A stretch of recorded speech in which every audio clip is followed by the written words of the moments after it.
Okay. Who's going to nominate you? Have they decided? Well, yeah, I think somebody has, yeah. I think we have someone, yeah. Okay, everyone, welcome to the special meeting of the Washington County Quorum Court for Thursday, January 8th, 2026. Judge Deakins is out sick and has asked me to open the meeting. And under our rules, the first thing that we need to do is to vote on who will chair the meeting. I'm happy to do it, but I'm also happy if anyone else wants to do it either. And so we'll open with nominations. I nominate Bill Stafford. Oh, here we go. Okay, I need to recognize That's warmed up from the last meeting. JP. This one? Oh, there we go. Thank you, JP Chair. Lyons? I nominate J.P. Stafford to chair this meeting. Quick draw. Second. Any other? Oh, and we have JP Pond. Move to close the nominations.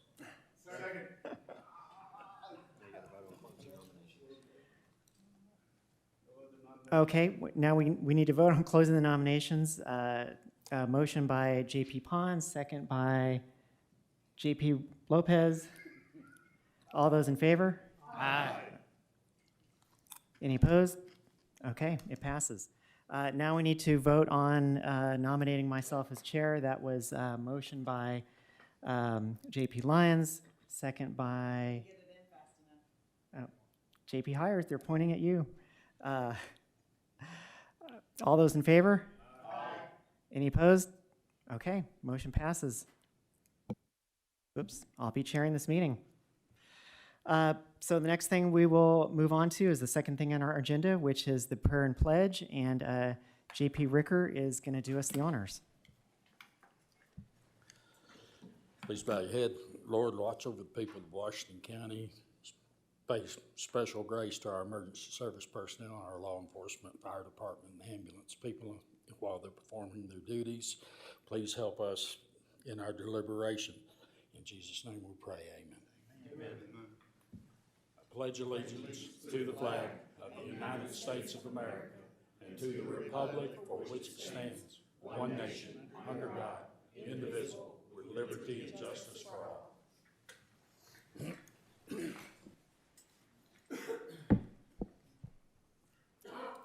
Now we'll move on to the adoption of the agenda. Do we have any motions to adopt the agenda?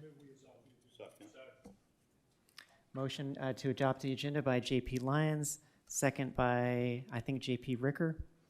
All those in favor? Aye. The agenda passes. Now we move on to preliminary motions. Do we have any preliminary motions?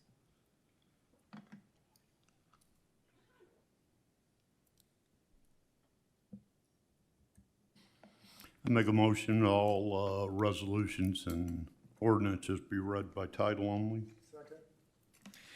Motion to read all ordinances ordinances and resolutions by title only by JP Dean, second by JP Lyons. All those in favor? Aye. Motion passes. Citizen comments now we'll have. This is a 15-minute citizen comment period with a 3-minute time limit for each individual to comment on items of the agenda or any other items. Folks can come forward. You can also line up as well if you feel you'd like to. And thank you. My name's Kenneth Lovett. I live in Fayetteville. I'm addressing you, Miss Stafford, Miss Real Stafford. So I'm not blaming you. I'm just addressing to you. So I'm here to discuss some political rhetoric that continually happens. In the QC meeting Tuesday night, at 1 hour, 10 minutes, and 30 seconds, Judge Patrick Deakins stated we need to fight like hell to make sure that everybody knows in Washington, Benton, and Adair counties, that everyone knows what's going on. It's going to affect all of us. Yet Judge Deakins is on the board for Boston Mountain. and made the motion that the Boston Mountain Waste District Board meeting, to allow Boston Mountain to contract with Waste Management to continue accepting waste into Eco Vista. And if y'all stay with me a minute, I'll explain what's going on. Tuesday night in the meeting at 1 hour, 21 minutes and 44 seconds, Lisa Ecke states, "I want our government to stand up for our people here."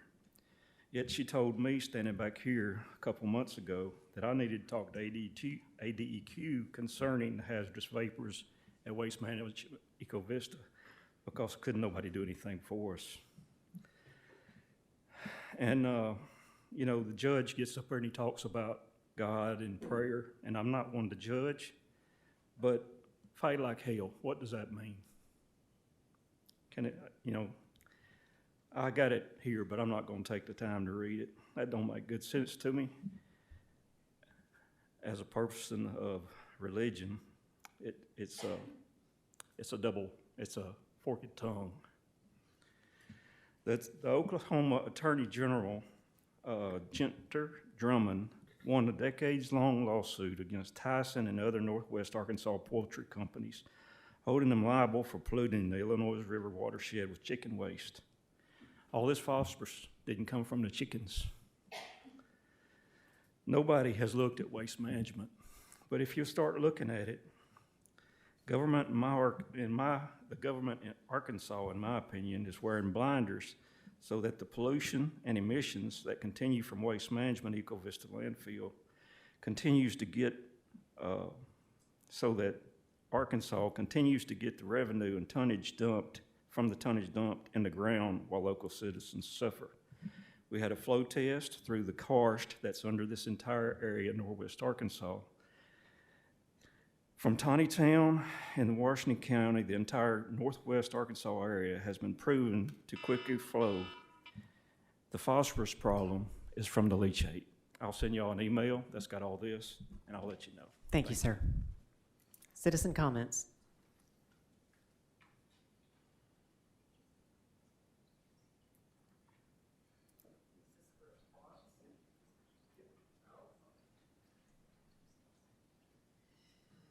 Well, I'm going to be speaking about Vaughn Recycling. I don't even understand how it got approved the first time. Sir, please start with your name and where you live. Carl Abbott, 20047 Fawn Road, Springdale. I don't even understand how this got approved the first time, means how we had 500 to 600 people against it, 7 for it. And this is not, where they're wanting to put this is not an industrial area, and their business is an industrial business. This area is dangerous with semis trying to come in and out of where they want that business put, and it's very dangerous with traffic. It's also going to lower all the housing prices around there. So how it got approved, I don't know, and I hope y'all will overturn that. Thank you, sir. Citizen comments. Start with your name and where you live. Or press this. You're on. Okay. My name is Kelly Franks, and I live at 193 Nils Bluff Road, and we've lived there for 20 years. I'm here to voice my strong opposition to the proposed metal recycling on 412. I'm not opposed to recycling. The issue is not recycling. It's the proposed location directly across the road and surrounded by neighborhoods, placing this facility so close to our homes, schools, and parks. It's unacceptable risk to our community's safety, health, and quality of life. The proposed location on the busiest and most dangerous road in Northwest Arkansas, sounds like we have a few right now, while we have school buses that travel this every day, it just doesn't work. Not to mention, coming up on this location is somewhat of a blind curve with 50 to 100 trucks and trailers stopping in the middle to divide, to turn in and turn out, will cause accidents. There is no doubt about that. When heading west up 412 in late afternoon, the sun is already directly in your eyes. It's already a very dangerous situation to begin with, but with trucks coming and going from each direction would be a bad hazard as you cannot see around them. There is a direct correlation to crime when this type of facility is near homes, which decreases our values no less than 10%. It makes it very undesirable for resale. I'm in the mortgage industry, and I have spoken to several realtors, and this fact cannot be denied. No one is interested in buying a home that close to this type of facility. I pay high real estate taxes and insurance to not get the typical gain that everyone in Washington County is entitled to is just not fair. I know you cannot answer this, but, and I showed this at the last meeting. This is just a couple of months ago, and this is what the facility looks like now.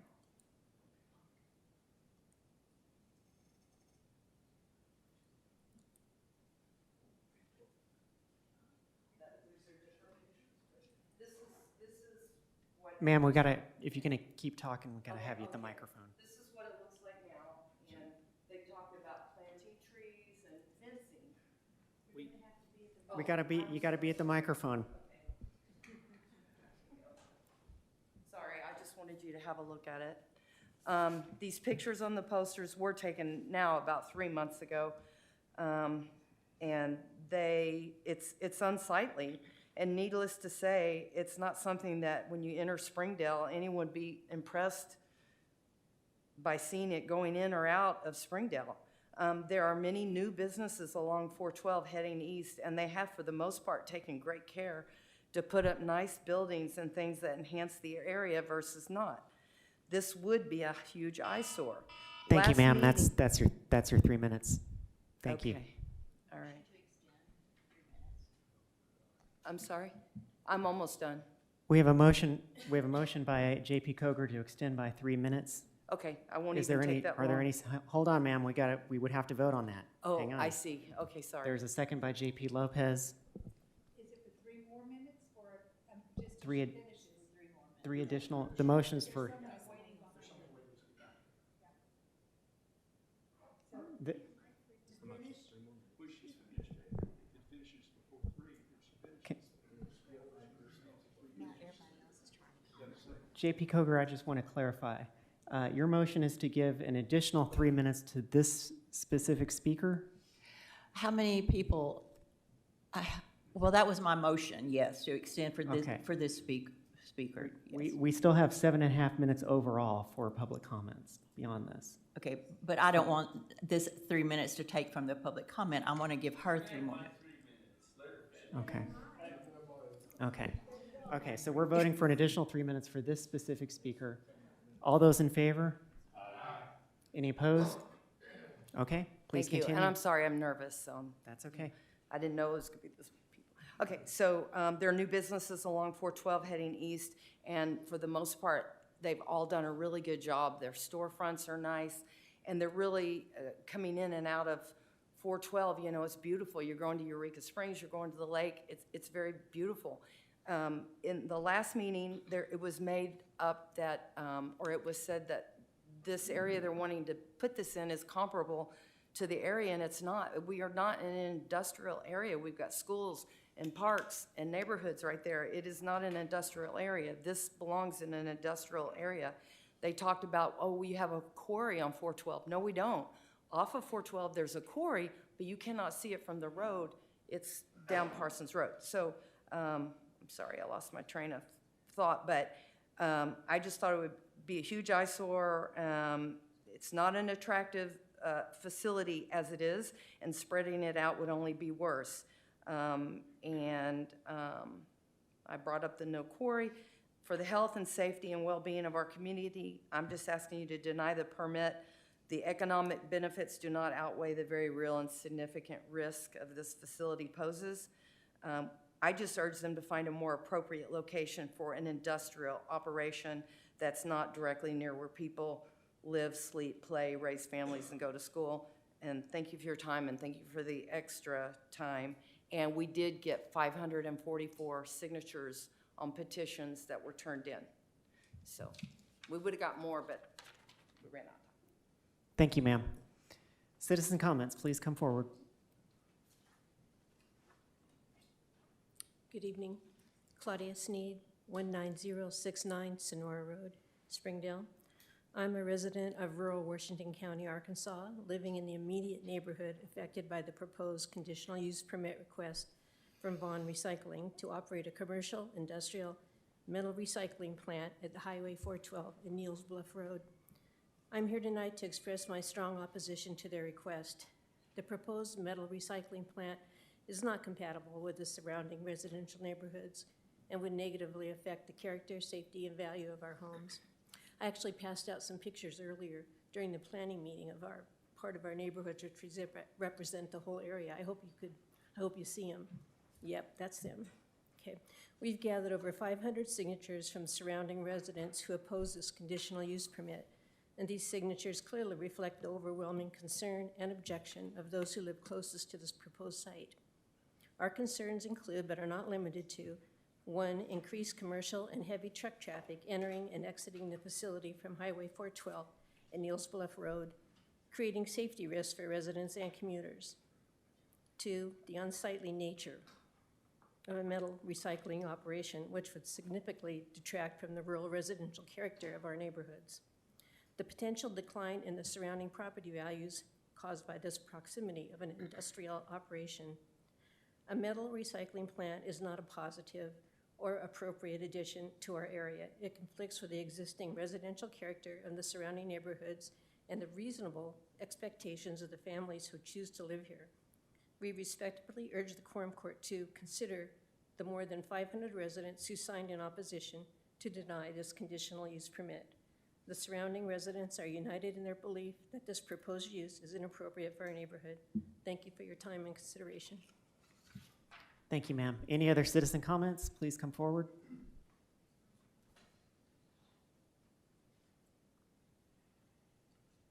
Hello, my name is Chad Runge. I own property approximately a quarter mile from this proposed location. I think we all know that they currently cannot bring in ferrous metal, and from my understanding, it's because of contamination in the soil and the ground. Now we want to bring that out to our neighborhood in between 5 schools where you got 24,000 plus people a day driving by there. We're 1.6 miles away from our drinking water source, from Beaver Lake. There's no filtration system out there that's going to get all that contaminants flowing down, also contaminating other people's property as well. What's going to happen if they do go out of business? What's going to happen to this proposed location? I mean, what's going to happen to the properties adjoining to it? Is it going to get condemned? I mean, I'm asking you guys to deny this request for this permit. Thank you. Thank you, sir. Any other citizen comments?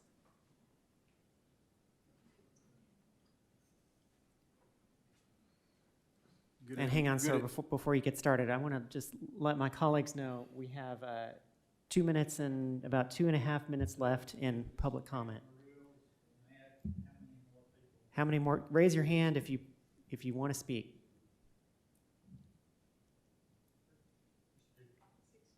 Six minutes? I think it's 2, so 7 minutes. Do you, hold on, this is JP Pond's motion. You want to add, okay. Motion to add 18 minutes of public comment by JP Pond, second by JP Lopez. All those in favor? 18, yeah. Aye. Any opposed? No, I think 3 minutes each, and you had 3 I think and 2. I think you're out of order, but I understand. The ayes have it, so please continue. Start with your name and where you're from. Thank you. My name is Luis Licon. I live literally right on top of where this facility wants to go in at 2499 Tulip Tree Drive. Purchased it from the same individual that's selling that property there where this facility's going in. Everything, everyone said is correct. I mean, I guess what we need to understand is, first of all, why are we here a third time? 3 times. I guess I need to understand, and we all need to understand, what is your all's job? Like, what do you guys protect, or what is the deal of this metal recycling place coming in, and why are we not being heard as the people? You all sent letters, 100 and something letters out, and we got triple that much signatures. I mean, why wasn't that taken in consideration? Do we not have anything, like, do we not have say on what's going on? There's residential homes literally almost adjacent, right next to where this is going in. Like, why is that being allowed? You know, if that's the case, then he might have to buy us all out. You know, just buy our properties, you know, and do what he wants to do. But why is it being allowed to be done in a where there's people living in residential? There is many businesses there. No, forget the word, industrial. No industrial businesses anywhere close to that.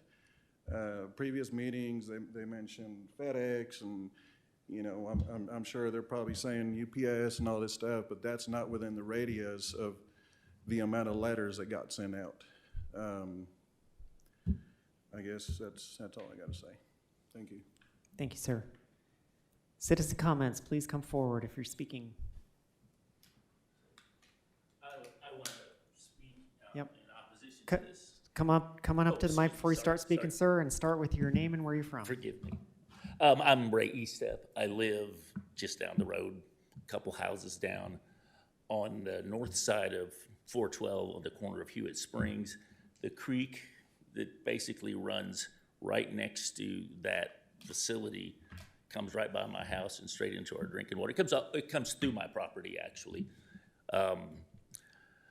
And I want to oppose it primarily because I think that the representation of what they think that is going to look like and achieve with all their attempts to make it look like it fits in, even in an industrial neighborhood, it's really not accurate.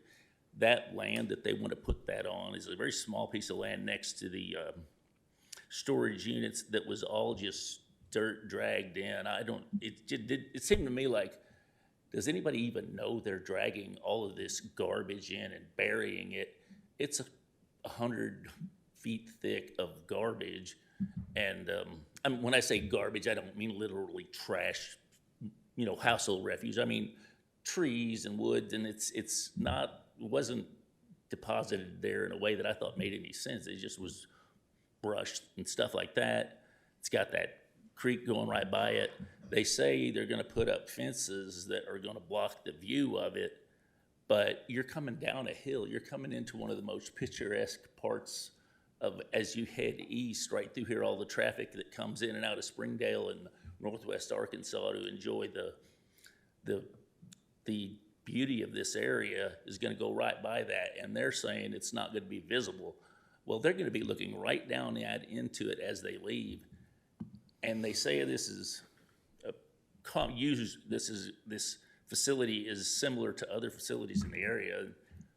It's basically like putting it right in the middle of a residential neighborhood. There's no other businesses comparable to it that are in view of it.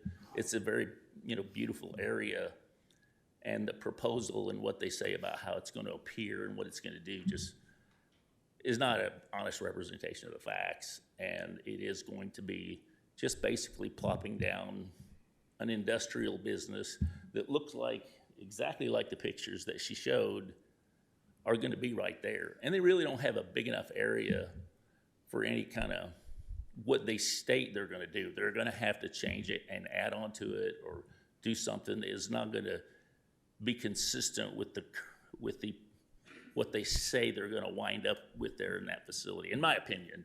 And I think I'm accurate on that. So thank you very much. I appreciate y'all's time. Thank you, sir. Any other citizen comments, please come forward and start with your name and where you're from. My name is Veronica Baltazar, and I am neighbors with this proposed recycling center on 2499 Tulip Tree Drive. Obviously, this is going to be a traffic hazard, and they claim on their application, their statement, that they're bringing 50 to 100 customers daily and that it will not create a traffic hazard. I'm wondering, did they do a traffic study to express this or to show this as evidence? Have they done an evaluation? Have they just sat out there to watch the traffic as it is now and what it would look like bringing 50 to 100 customers daily with industrial traffic.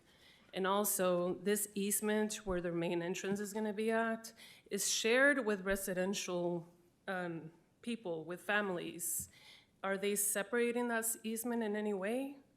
You're involving industrial traffic with residential family traffic together in one little easement. And I just was wondering about if they have any backup information to show this, to assure us that it's not gonna be a traffic hazard.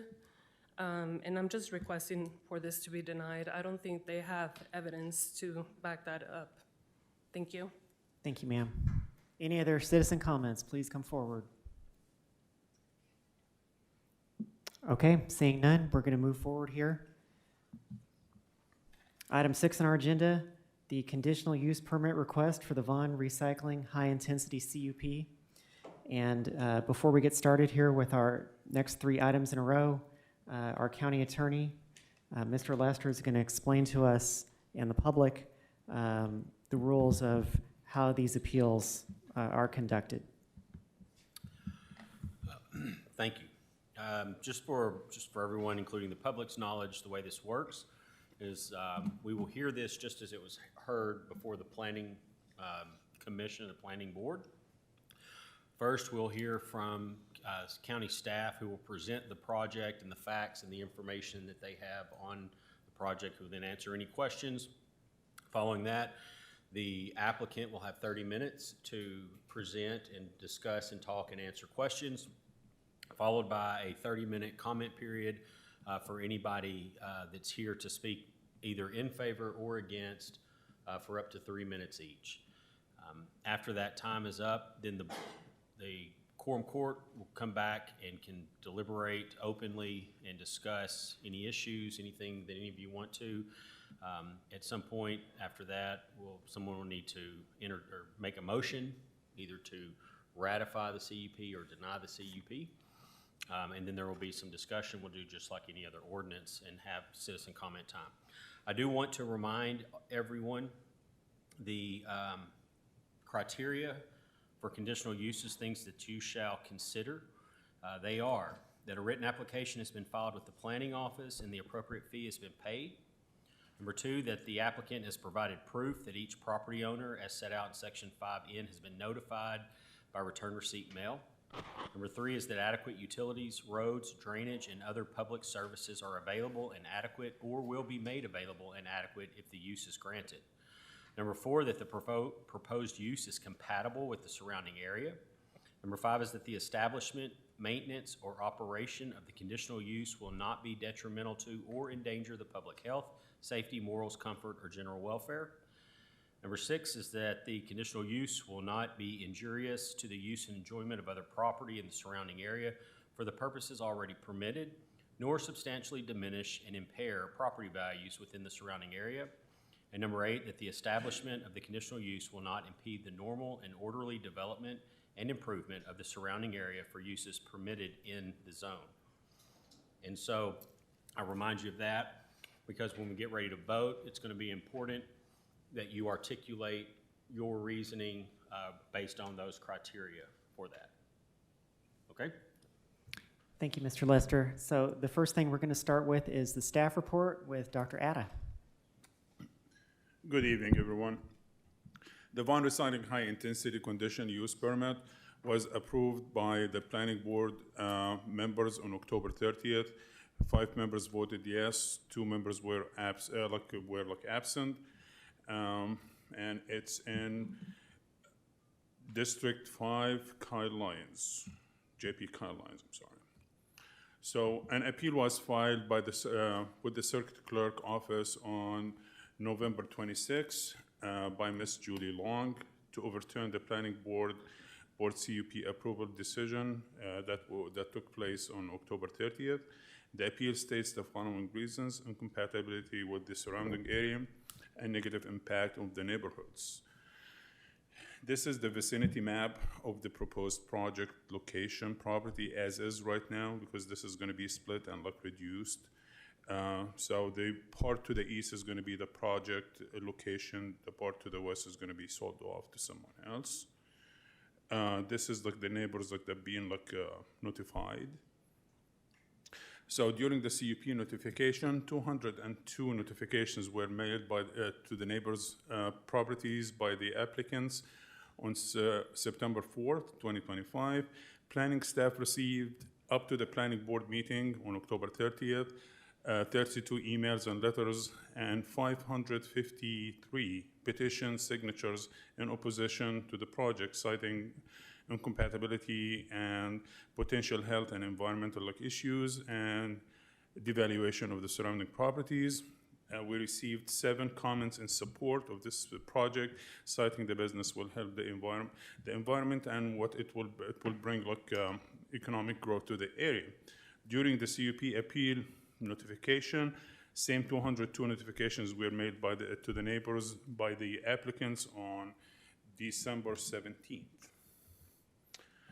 So the applicant is requesting a high-intensity conditional use permit to relocate Vaughn Recycling to a 6.52 acres portion of the 13.26 acres subject property, which is currently under contract pending permit approval, the CUP permit approval. Vaughn Recycling would operate as a full-service metal recycling facility serving residential, commercial, and industrial customers. The business will offer both drop-off and roll-off container services for all types of metal, ferrous, and non-ferrous. Proposed metal will be shipped to domestic buyers for further processing or melting. A large quantity of loose steel brought in by customers will be stored in contained concrete bays on site and later transported to the local shredder in Rogers, Arkansas. The proposed operation will comply with the regulations set by the county, the EPA, and ADEQ. Hours of operation would be Monday through Friday from 8 a.m. to 5 p.m. and Saturdays from 8 a.m. to 1 p.m. with 10 to 15 employees working during business hours. The applicant anticipates up to 50 to 100 customers per 8-hour business day, with most only using the drive-through services. The site would include 2 7,500 square feet main building that will be used as a general lobby and a warehouse with a dock bay, a 300 square feet bay window with drive-through, 23 general parking spaces, and 2 ADA spaces, 8 feet fencing and natural vegetation for privacy, non-illuminated sign attached to the fence, a retaining wall, and a detention pond. If this CUP is approved, it will go through the whole large-scale processing approval. So we showed this during the planning board meeting just to show a concept of what happened, what we used to be before. So the pink property is where the proposed project is going to go. Everything in brownish used to be in no county zoning. Basically, anyone could have started a business without requesting a CUP. If the business consumed 1 acre or more, they would have gone through the large scale. So just for reference, this has changed after August 25th, of course, after the ETJ has been nixed. And this is a snapshot, a big snapshot of the for the businesses or approved CUP in that stretch of on 412. So we have multiple bunch of planning conditions we put there, and number 7 and 8, 9, and 10 all pertains to sticking to what the applicant stated. And number 7, we added this to have a dust abatement plan of the installation, truck wheel, bath, and make sure no dust goes outside. All of this is going to be discussed if this move forward through the LSD project. And also provide reasonable screening. And the applicant is responsible to be able to maintain all of those conditions and comply with all the state and the federal and county regulations. So if you have any questions.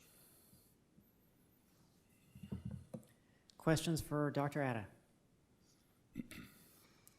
JP Dennis. thank you. I don't know if it's south of it or where it was. I want to be sure been looking at the right pictures. And I think I am after looking at yours. Do I need to go up further? 479 Autos Car Dealer, is it there next to it? I honestly don't know. I cannot like, yeah, I have to go there like in person to see it. Do you mean like this picture here? Pardon? This picture here? Oh, that doesn't help because I can't read it. Yeah, so that's a whole stretch of 412. Well, I was out there and I wanted to go and look and see, and then I went on Google's and pulled down some pictures. So maybe I need to look at the lady's pictures that she has, but 479 Car Dealer, is that close by? I honestly don't know. That's what I said. Like, I don't know like how close it is on that like area. Okay, well, I don't want to make a judgment based on me being in the wrong place looking, but, okay, thank you. Yeah, bring them up and just set them there on the front bench. Sam can put them right there someplace.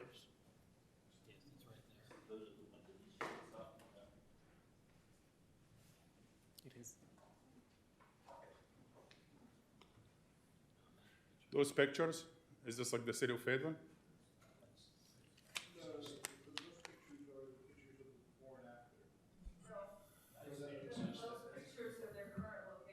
That's like 71. Yeah. I was gonna ask about Fayetteville. I know where that's at. It's right here in Fayetteville, South School. That's in J.P. Washington's area. South School. Do you have more? Do you have more? You still have the floor. Do you have more questions, J.P. Dennis?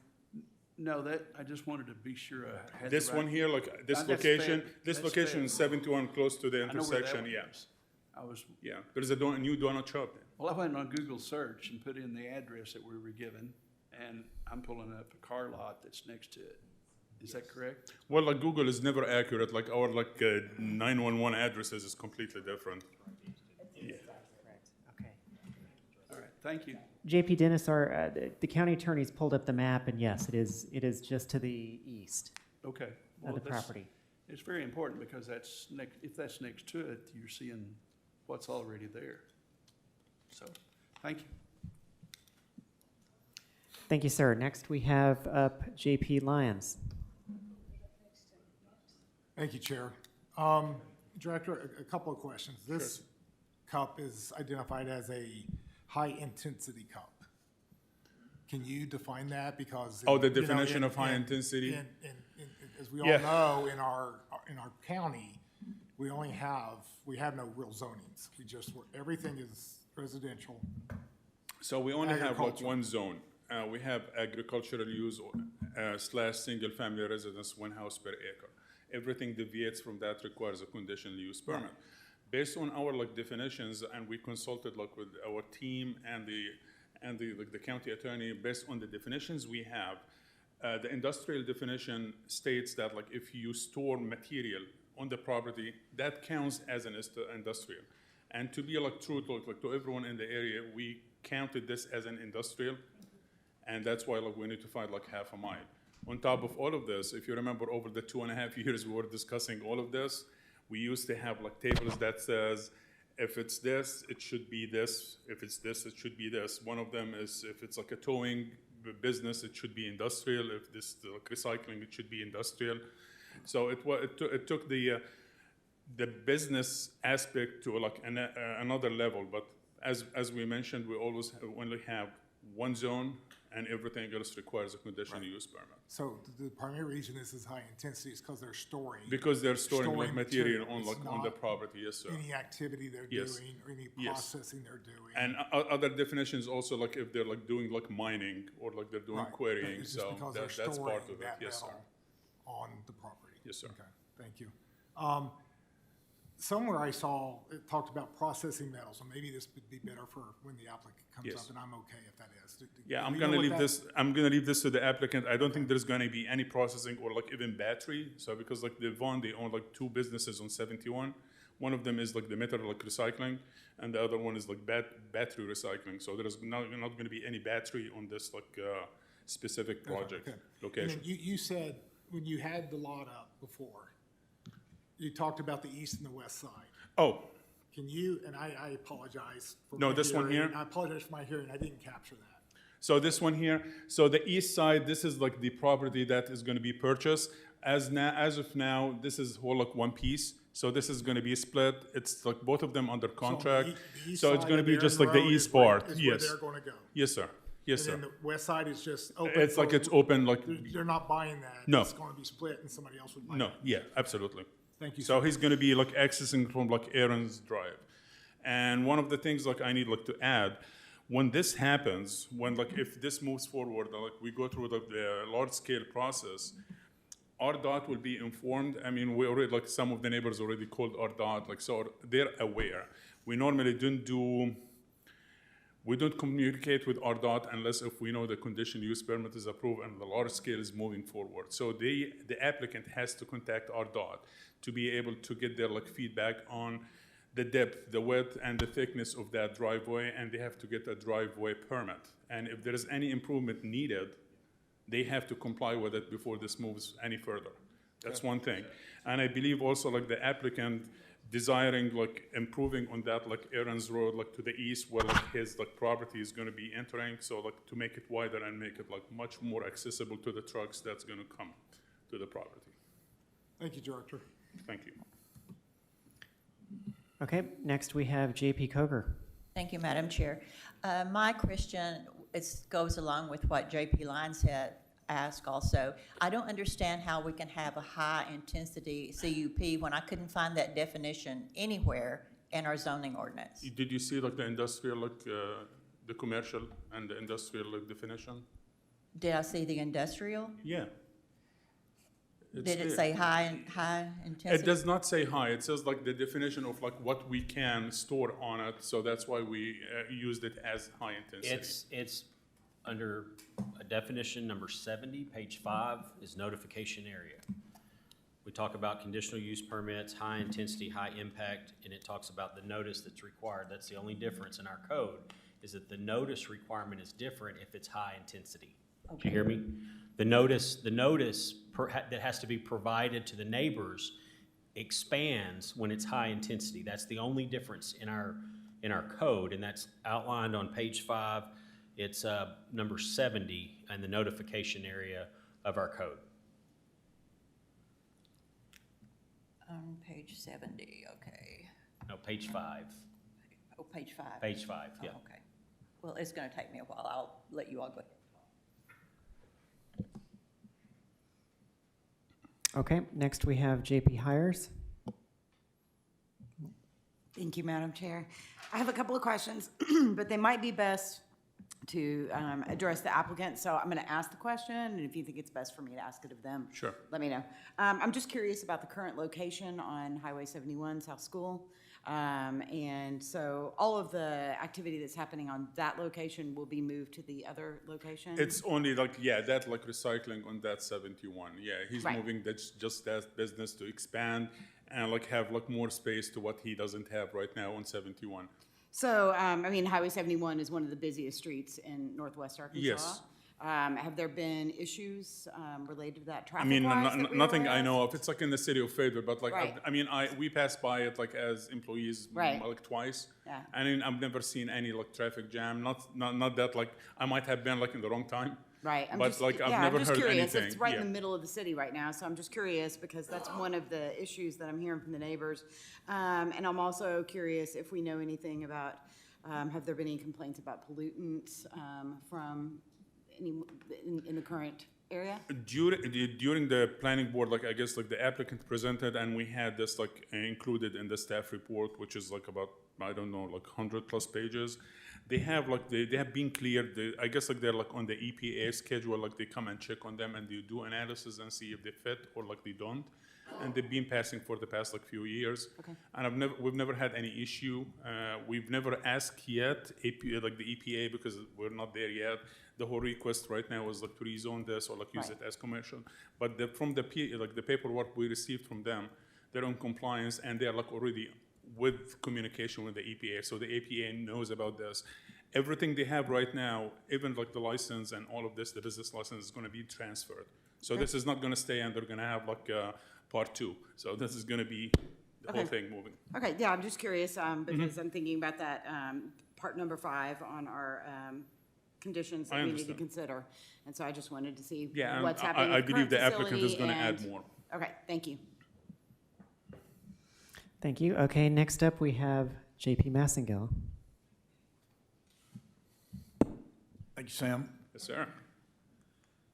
So this piece of property right here, is that 13 acres? Is that the 13 acres? It's 13 plus, and like they're buying the 6 point something to the east. Okay. So how many acres is the development on that's going to be in operation? I believe it's like 3 point something. It's not gonna be bigger than that, correct, Braden? 3 acres? Yeah. Braden would know. They're not gonna be utilizing the whole thing. They're gonna keep all the wooded area. So it's gonna be just like, let me see, 1, 2, 3. 6.5. Okay, and then the entrance, so that there's going to be an entrance and an exit for trucks? Yes, yes, sir. So they're gonna like go through like Aaron's Drive. They're gonna go up, and they're gonna go in, and they're gonna go back. Oh, they're and going to go up. down Aaron's Drive? Yes, that's like they're gonna be like their drive, private drive. They're going to utilize Aaron's Drive? Yes, that's like part of the property. So it's a private drive, yeah. It's yeah, private drive is an easement. Okay. So how many houses are on Aaron's Drive? How many residents live on Aaron's Drive? I don't know. I don't have like the full like map in front of me. This might give you an idea. I mean, I counted about 2, maybe 3. So there is one here, there is one here, and this is like a business, and this is vacant right now. Yeah, so that's what I said. I don't have the full map. Okay. And then what's the closest house to this? It's the one. It's the one to the northwest. That's like the one like tangent. Okay. How many feet is that from? I doubt this is 60 feet, ma'am. But just saying. Okay. It looks pretty close to me. Yeah. I mean, That's why they were notified. yeah. Okay, and then you had a list of conditions there? Yes, sir. Conditions for approval? Okay, is this pretty much it? Is this all? I mean, you can't. I mean, like you have the right like to add more conditions. That's like why we bring it here to the quorum court. Whatever you feel like it's like more appropriate for this business to have, you can always add more. The same thing we've done like last week or 2 weeks ago. Okay. Yeah, there were some concerns. One of the concerns was unsightly. I mean, it is right up on the highway. I have a lot of concerns about, you know, what this looks like off the highway. Yeah, I don't feel like this puts enough requirements in there to make sure that this. Yeah, we have the like we have the condition of having the barriers and like provide like reasonable screening. And I know there's like natural tree line, and I believe it's elevated as like the engineer mentioned like last time. Like I mean like you pass by it, there is nothing like mostly flat in that area. It's like a little bit like above the highway. Yeah. So, but like whatever you feel like it's comfortable, like and like I'm gonna let also like the applicant Right. speak to that. Okay. And then the storage of material, there's gonna be material stored on the ground. Is that gonna be, does that have to be on a concrete pad? It's or the can they- it's definitely like I believe like it's gonna be on concrete pad within within those like 2 buildings. Let's go back here. So there won't be any metals, I guess. Metal laying around The applicant's outside. gonna come up here, right? We can ask more. Oh yeah, questions. absolutely. Okay. Yeah. All right, good, thanks. Thank you. I have a couple questions myself now. So we've had some kind of interesting situations recently with some things that have come before planning and come before appeals. One of them, just before this meeting, there was a project that was in an area that used to be extraterritorial jurisdiction before they were abolished last year by the state legislature. And I heard you mention extraterritorial jurisdictions during your presentation. Was this project in what used to be? Yes, ma'am. Okay. So, yeah, so basically, if the applicant was able to produce all this material to us before August 21st, he would have just gone through the large scale without any request for a conditional use permit. Yep. Is it City of Springdale's? City of Springdale, ETJ planning was? area. Okay, okay. Yes, ma'am. So when they started, this is similar to the project almost that we heard, that the Planning Commission heard before this meeting.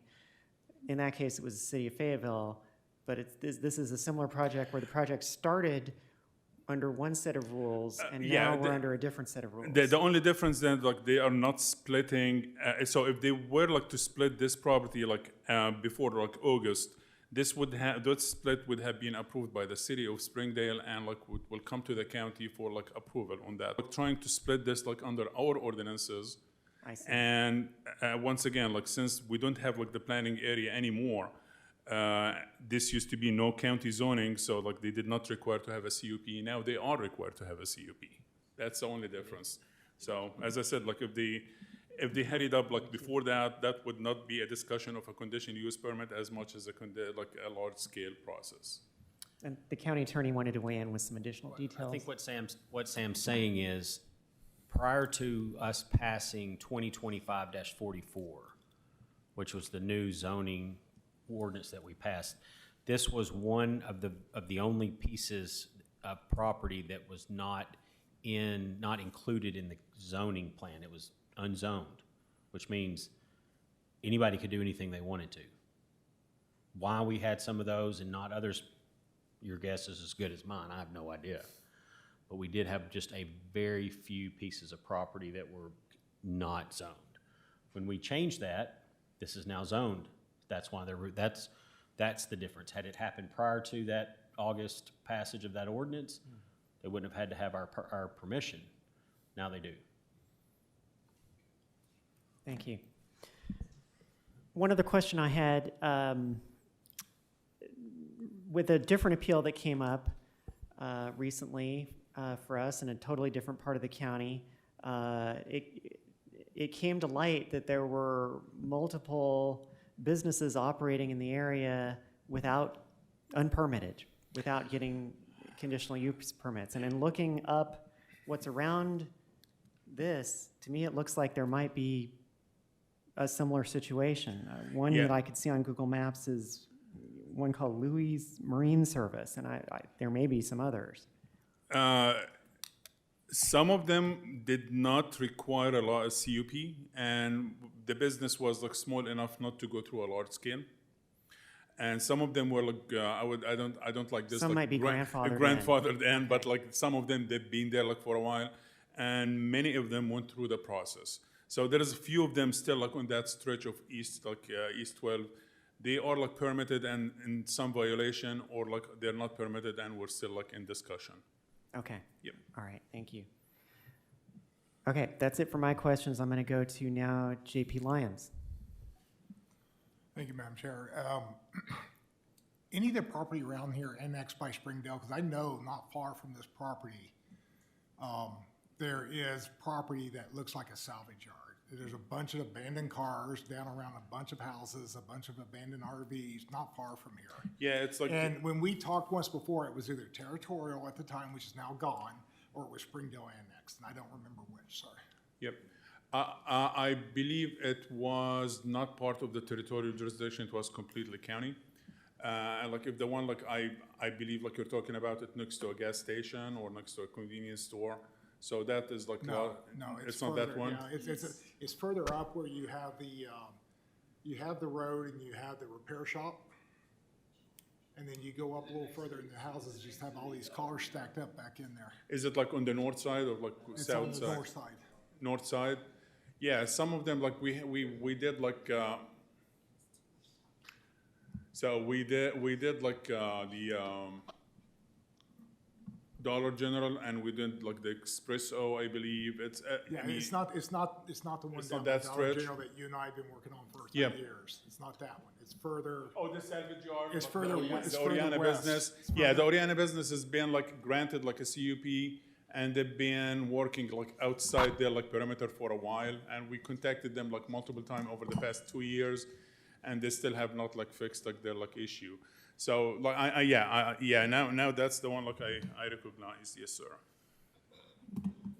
Could you restate that? Oh, Which she wanted you to restate that. Oh yeah, absolutely. So like we had a business that has like a salvage. It's like it's supposed to be like a car dealership, but now it's becoming like more than that, and a salvage yard, and they're going beyond the perimeter of the approved CUP, and they are like storing like cars outside like the fence, which they're not supposed to be. That's like in violation of their like conditions. Okay, JP Dennis. Simple question, but Yes, sir. I wanted to ask you, and I've read it, I forget. On the fence, what kind of fence? We asked for a privacy fence, a minimum of 8 feet high, and it could be anything. We normally ask it's either like a chain link with slats, so it would be opaque, or you can use like cover so nobody can see behind, or it could be like wood. So that's like the basic stuff like we always ask for. So it's someone nobody can see it, so it's like it's not an eyesore. It's like similar to everything else. Well, I think that's an important thing, because that's what people will be driving by and Yeah, seeing. I mean, yeah, we had a business like east of that business, like it's an RV park, and that's exactly what they did, like chain link with like green slats. It looks like trees and blended in. Okay, good. Thank you. JP Ecke. Thank you, Madam Chair. Forgive me for being out of order. Director Ada, if you could come look at this and tell me what this property is. It's right next to the proposed recycling. What is that? Is it this one here? It's the one right east to me. It's that. Oh, that's just like a property like with lots of junk cars in it. It's just a property, private property with a bunch of junk cars on it. That looks like to me a junkyard. 1, 2, 3, 4, 5, 6, 7, 8, 9, 10, 11, 12, 13, 14, 15, 16, 17, 18, 19, 20, 21, 22, 23, 24, 25, 26, 27, 28, 29, okay, 30, 35 cars plus what's down here. And you've got, so 35. You're talking about 50 cars.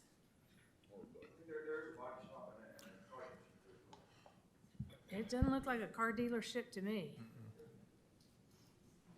It looks like a junk salvage yard. it is, it's not.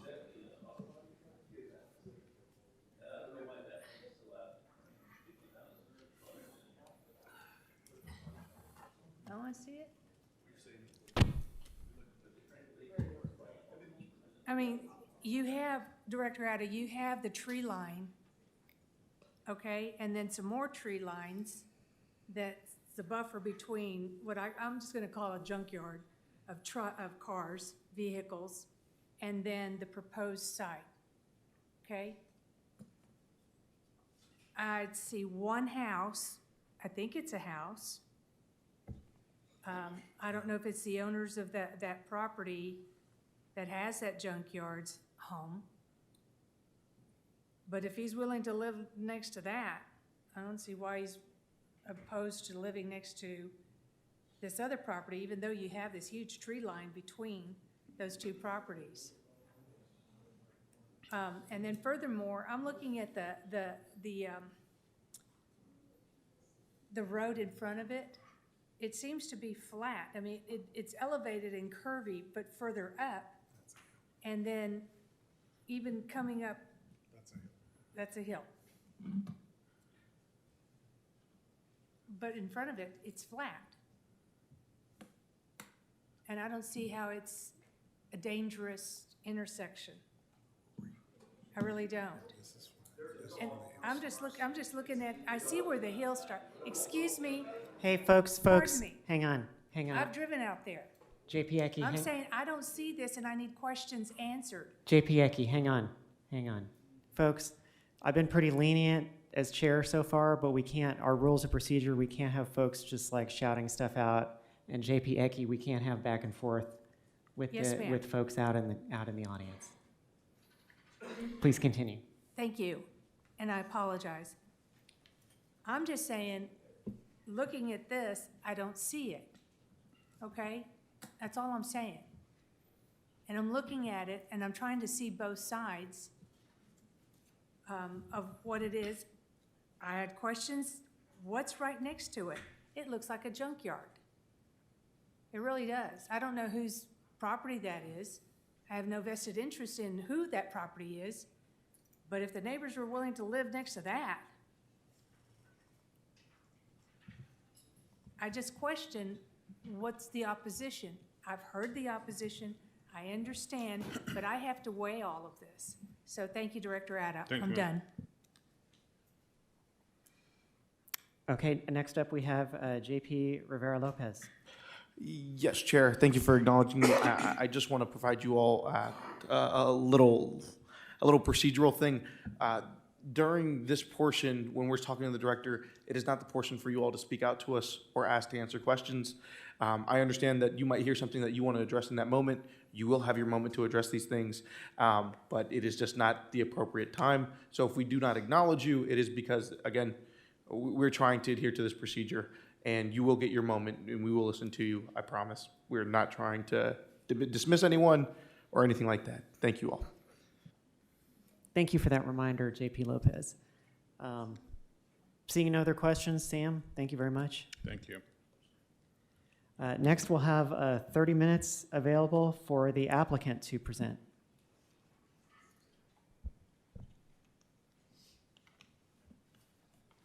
All right. Now, I do have a presentation, so I'm going to try to hook it up. Let's see here. Yep. Let's see if this bad boy works.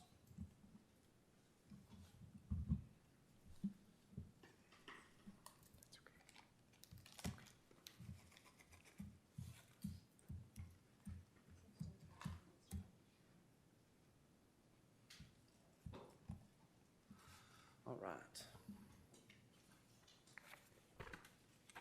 Good evening. Thank you for giving us an opportunity to come up today. My name is Braden Wise with Bates & Associates. I am the project engineer for this. I'm here on behalf of Vaughn Recycling to discuss how their proposed facility is designed to operate responsibly and harmoniously within the surrounding area. First, let me address a key concern we often hear. Environmental protection. Vaughn Recycling follows strict material restrictions to keep their site clean and safe. They do not accept oil, fuel, trash, fiberglass, asbestos, or any other hazardous or waste material. Everything they handle is carefully screened before it gets unloaded. Next, I want to touch on how they will manage materials stored outside. All metal will be organized in designated bays and zones, stacked neatly and handled efficiently. Their design helps keep the site orderly and safe for workers and visitors, and it minimizes any visual or environmental impacts, such as those concrete bins. Most of the metal will be collected and baled, boxed, or loaded directly for shipment. It is not their intention to keep metal on the ground for long or extended periods of time. Another concern we heard tonight and in our past meetings were traffic.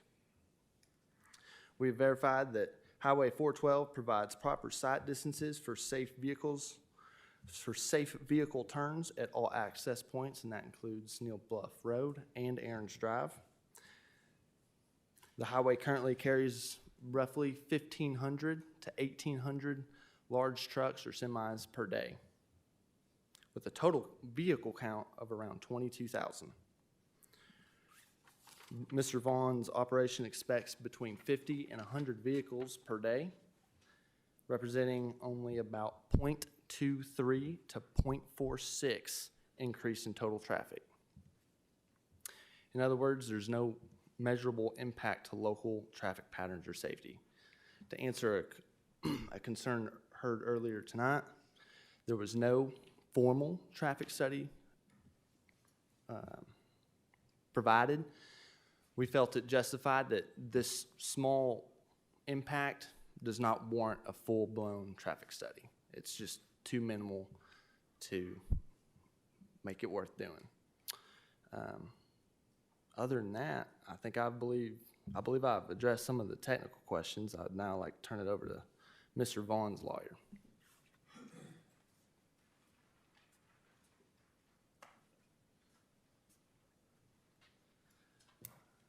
Ladies and gentlemen, how are y'all doing tonight? We appreciate the opportunity. My name is Trip Halbert. I am with the Halbert Law Offices. I represent Vaughn Recycling in this matter.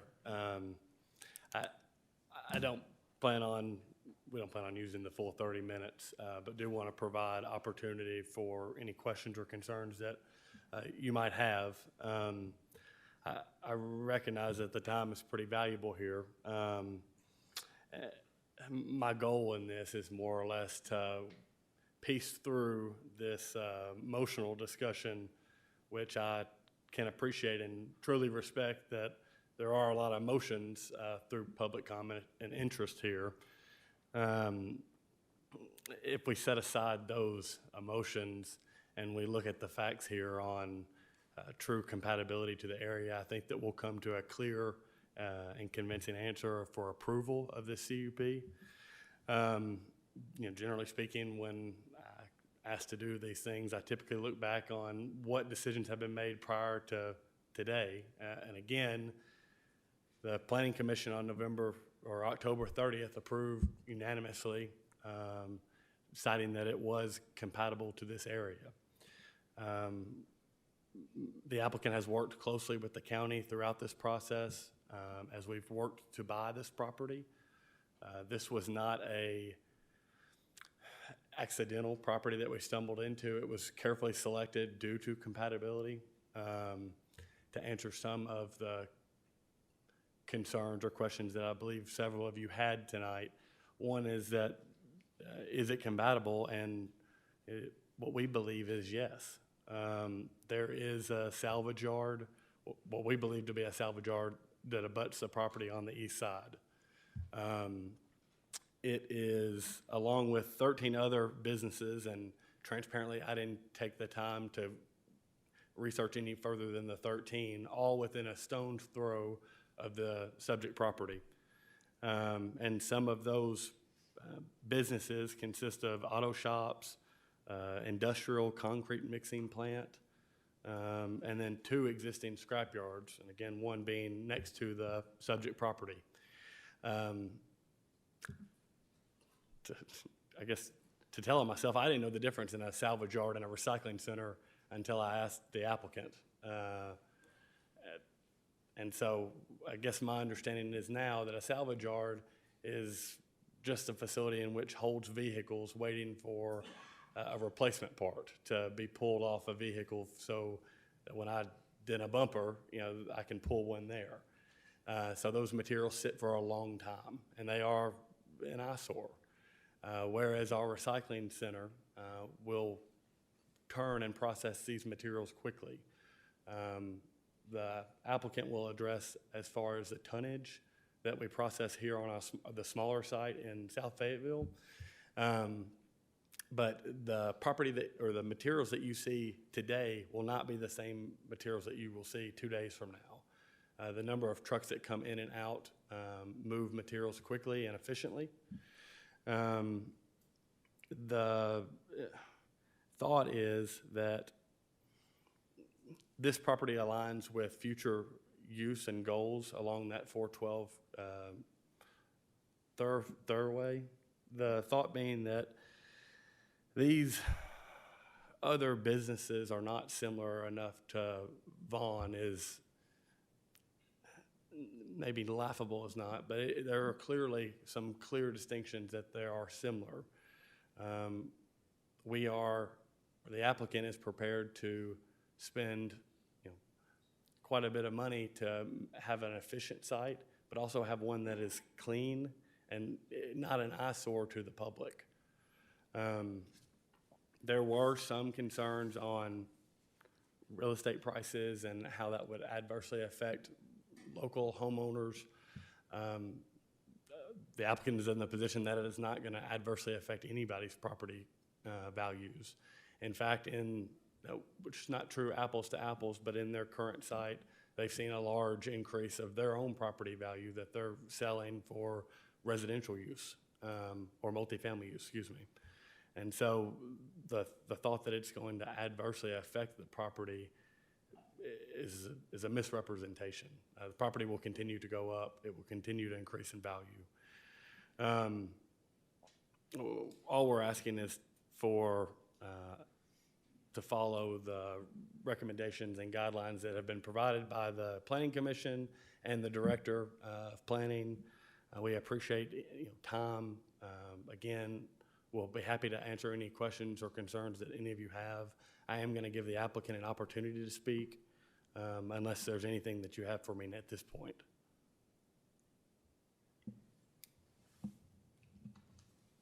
JP Ecke. Thank you. Is there a noise factor? Noise? When you say a noise factor, is there some noise let off? What would be the concern, and what is your the noise level? I'm probably not the best person to answer that. We have done some studies to that, and I'll turn that over to him if that's okay. Okay, thank you. Thank you for your time. I did have a little part on noise. I do want to speak to that. Let's see here. Where do I have that written down at? We understand that how important peace and quiet are to nearby residents. That's why our site plan includes several built-in noise reduction measures. We're planning on installing an 8-foot tall screening fence, which will be opaque. I believe it's the applicant's intention to have that full metal. It's very similar to what you see along the highway, which provide noise reduction as you can drive, as you're heading north on 49, just down here. You can look to your right, to the east, and you'll see those long metal barriers. Those are sound barriers against traffic.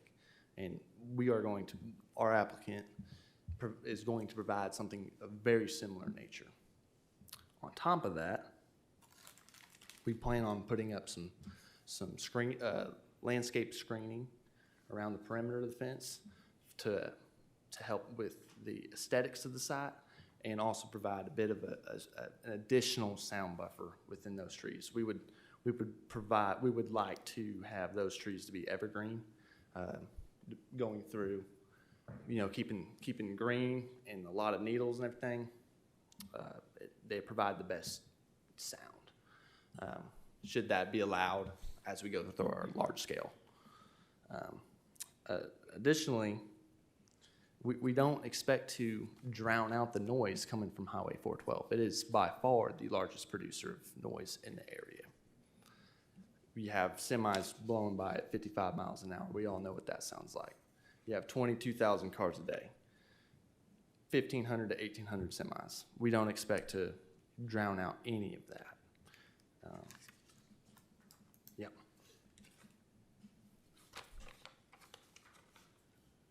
Is there anything else?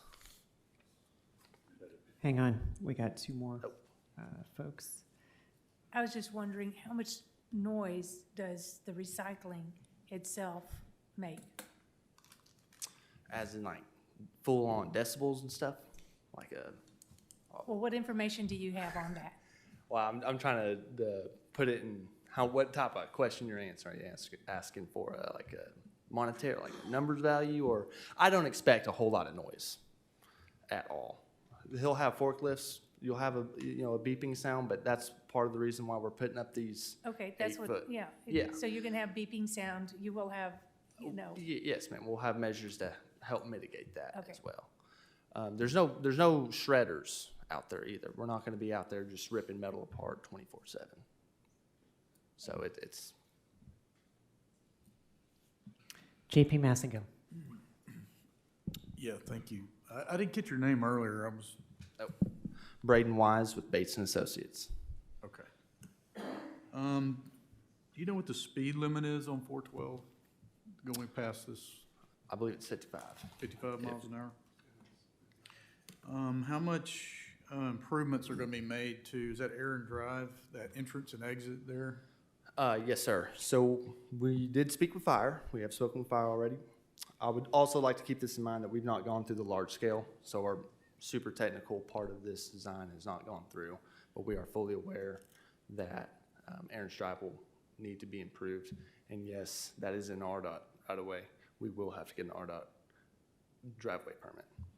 We have already started talks with RDOT. Okay. What do you anticipate the level of improvements? Very, very minimal. I believe Aaron's Drive is currently 18 foot wide, so we'll most likely just widen it out to 20 foot on, from the center line, add a foot on each side, depending on, it varies.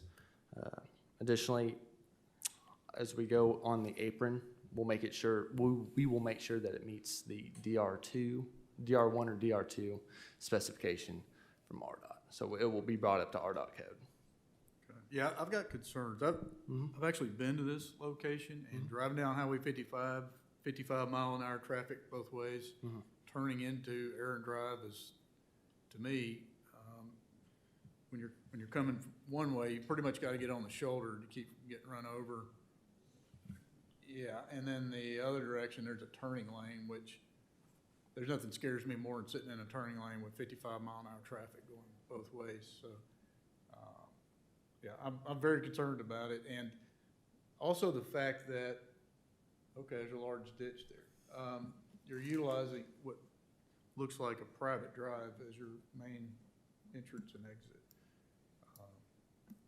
So you mentioned it would be minimal improvements, but I think for this to be done right, there needs to be a significant amount of improvement made to Aaron Drive, or have your own entrance and exit there. Absolutely, and we will take that into consideration when we go onto large scale, if that needs to be addressed.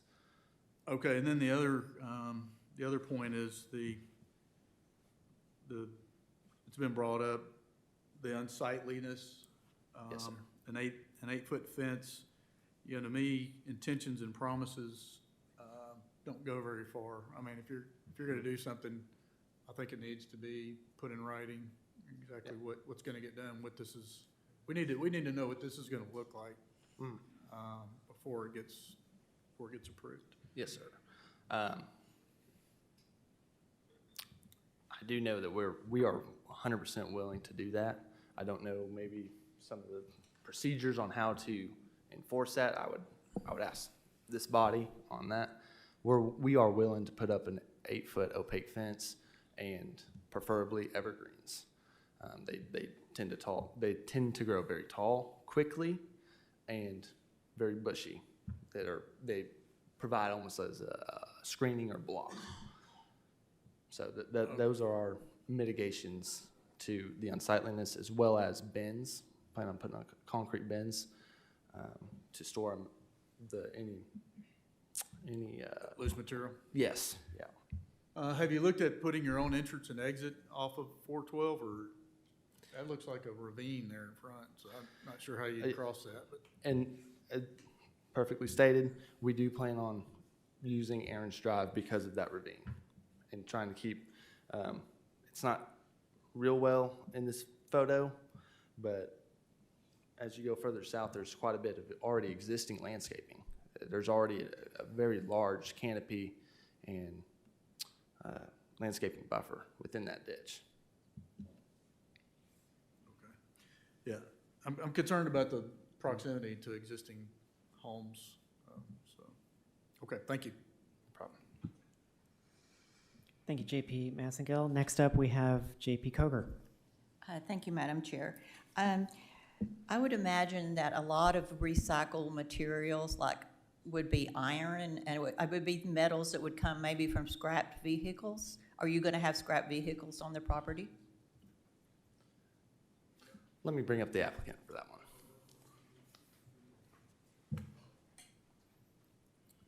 one. Yes, ma'am, we do intend on purchasing scrap vehicles, yes. How are you going, could you explain how you take a vehicle and recycle, like, how would you do that? You don't have a shredder, whatever that is, I guess, for the metal, but do you compact it? So Hang we on, are sir. not a processor of steel. One second here. Before we get any further, can you go ahead and state your name and title? My name's Levi Vaughn. I'm the owner of Vaughn Recycling in Fayetteville. Okay, thank you. Please continue. So we are not a processor of ferrous material, which is steel, iron, anything that's magnetic. So when a car comes through our scales, we weigh it, unload it with, forklift, whatever machine is necessary, and then that car is then put into a trailer and shipped to the shredder. We do not process the vehicles on site. They go directly to the shredder in Rogers. It's owned by Alter. They shred it there. So we strictly receive the material, put it in containers to be shipped. That's what we do. What kind of material do you actually recycle then on the property, like? Well, we recycle the steel. We recycle every metal we buy. But do you take it and, like, if there's a big piece of steel that's not a car, I mean, like, you would just package that up and send it somewhere else? Yes, ma'am. Okay, thank you. JP Rivera Lopez. Thank you. I believe that it is spoken to specifically in the conditions for our conditional use, that there is a fence put up. So there are specifications regarding that. There are also specifications regarding what sort of turn that has to be made. It is not as though that we have not thought of those things. I promise you that they were within the specifications of the planning director and our planning department. They are there. Next up, we have JP Dean. Well, thank you, Madam Chair. One question I have is, do you guys do any offloading outside of your facility? Or do you do all your offloading inside?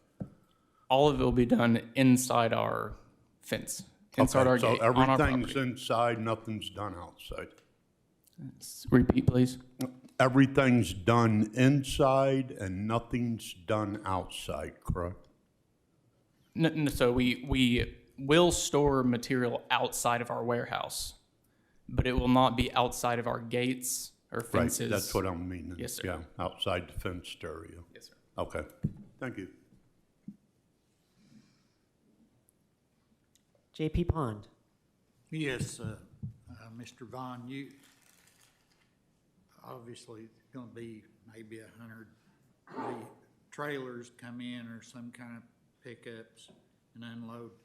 Is your unloading area where you're unloading the metal people haul in, is that, what kind of surface is that where that'll be unloaded? Is it like paved cement or hard? We do plan on having gravel. We're not going to concrete the whole 6 acres. It'll be just, it's not cost effective. We do plan on the areas that we're storing the material. It will be on concrete pads. Okay. Inside concrete barrier walls for, categorizing. Are you still, right, to a different subject, are you still thinking on what kind of evergreens you'll be planting? And they'll be outside the privacy fence, is that, I kind of saw Yes. the picture, it would be like junipers or pines or what? That's up to discussion as we move to large scale. We're willing to pretty much do anything to They're gonna be appease y'all. close enough together, set in the ground, so when they grow, they'll spread and it'll be just Yes. almost like a hedge. Yes. Okay. Thank you. JP Lyons. Thank you, Madam Chair. Your current site, you don't have concrete bins, is that correct? No, sir. Okay. I mean, we have one, but it's,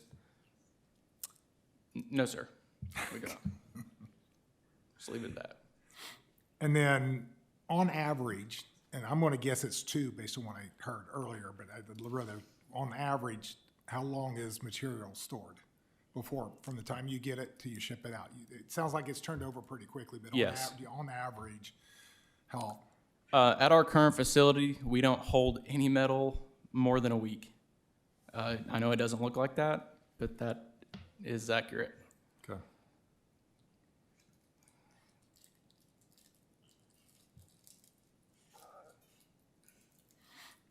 So again, and I believe I've got all this right.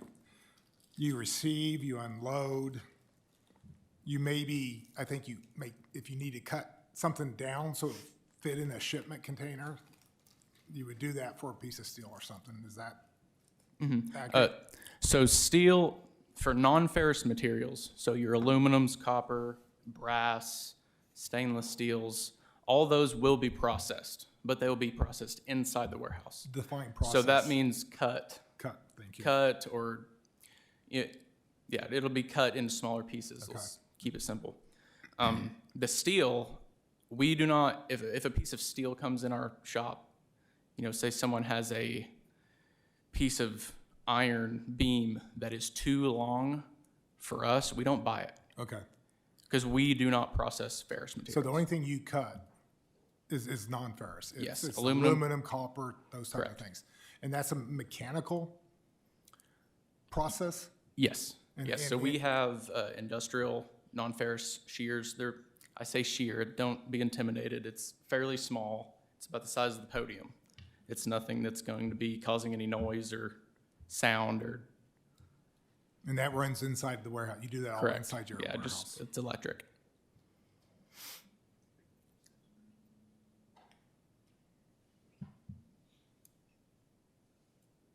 Thank you, sir.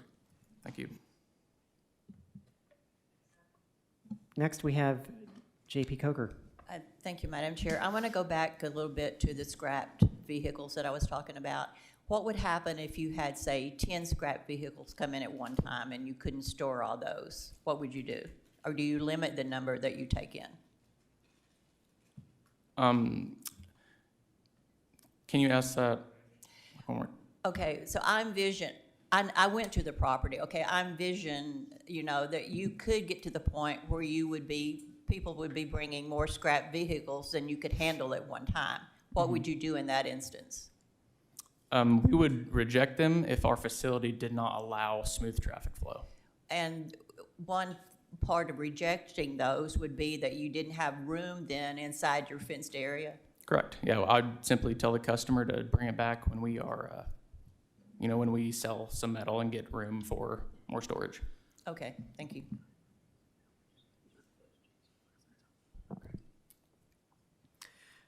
I actually have a couple questions myself.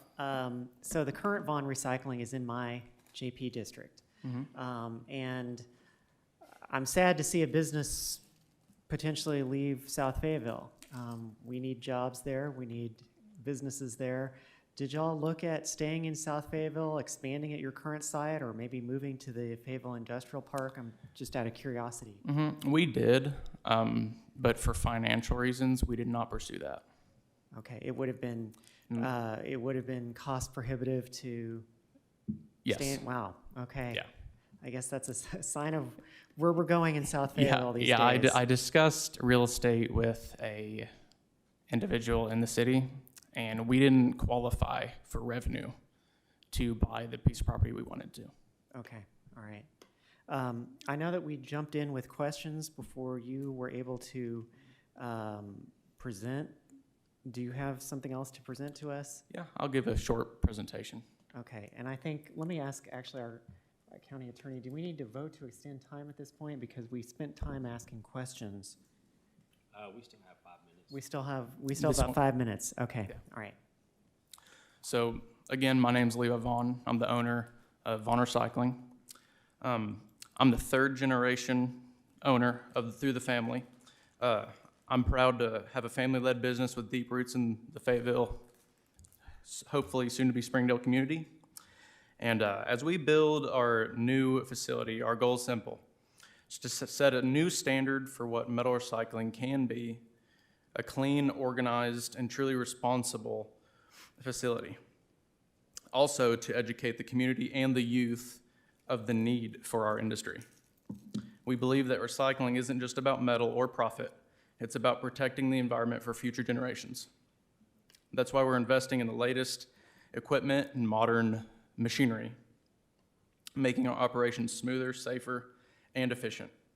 Every decision we make is guided by our commitment to environmental stewardship, from preventing spills, controlling dust, and following all ADAQ and EPA guidelines.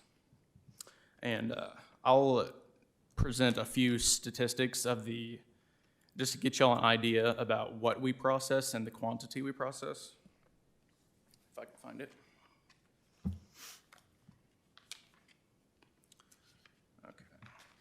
So with 2025 just finishing, I ran reports through our software. We recycled over 20 million pounds of metal. That's 20 million pounds of metal that could have went to a landfill. That's 20 million pounds of metal that provided revenue to individuals, commercial companies, industrial companies. And that 20 million pounds of material, we paid to the Northwest Arkansas economy over $5 million.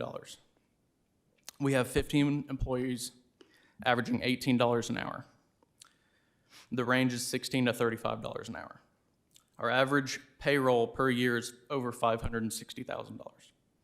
So those are just some stats. Thank you, sir. I have one more question. I should have asked it before. Going back to your current location in my district, have there been any incidents where police have had to do traffic control or anything like that with folks coming into the center? I don't ever believe police getting involved. Anytime, we are a very known business. We do a lot of business with customers, peddler traffic, people bringing in stuff on flatbed trailers or whatever it may be. But if you know our location in South School, we don't have any room compared to this property. This property is huge compared to what we have now. And anytime we have ever had any cars back up on the road, we immediately ran out there, worked traffic, and got them out of the road immediately. And I don't see that happening here. I mean, we're able to design this property the way we need it to get traffic flowing smoothly. Okay. As far as I've been able to see, in my district, y'all are doing better than the Chick-fil-A on MLK because the traffic is backed up almost every day. Yeah. We got JP Dennis up. Thank you, Madam Chair. I guess I'm the only recycler in here. I've been to Vons multiple times in my career or in my life, and it's very beneficial to me, and I feel like I'm doing a good thing. I like to think that I'm recycling and making a difference on what goes to the dump. And so I've gone many times, and so they have a turn lane there in I think, don't they have a turn lane out front? At our existing facility? Yes. Yes. And so I've seen 2 or 3 people before backed up, and then they get a turn, they pull in. They get a turn, they pull in. But I've never seen it hold traffic up. They don't stop traffic. And so to answer that, I've seen that. The aluminum, they do a tremendous amount of aluminum. I sound like I'm talking for him, but they also do a tremendous amount of stainless steel. I see that, and I think all the industries, the university, the manufacturing places, they have stainless steel. Well, that's a good commodity, but they don't need it anymore, and they take it there, and then it gets recycled. So as far as being and the noise, basically they have a excavator in the back that handles big things and picks it out of my trailer and takes it over and drops it in the right stack. They put the stacks according to, they know it, I don't even know it. They'll say, nope, that's aluminum, you got to take it back around and put it in the aluminum.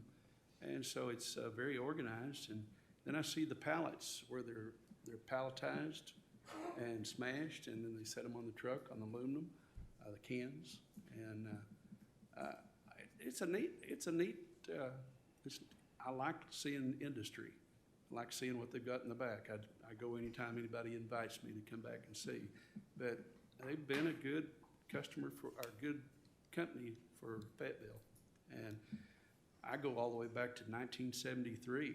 I worked at the Dillons down there, and Bond's Batteries is across the street.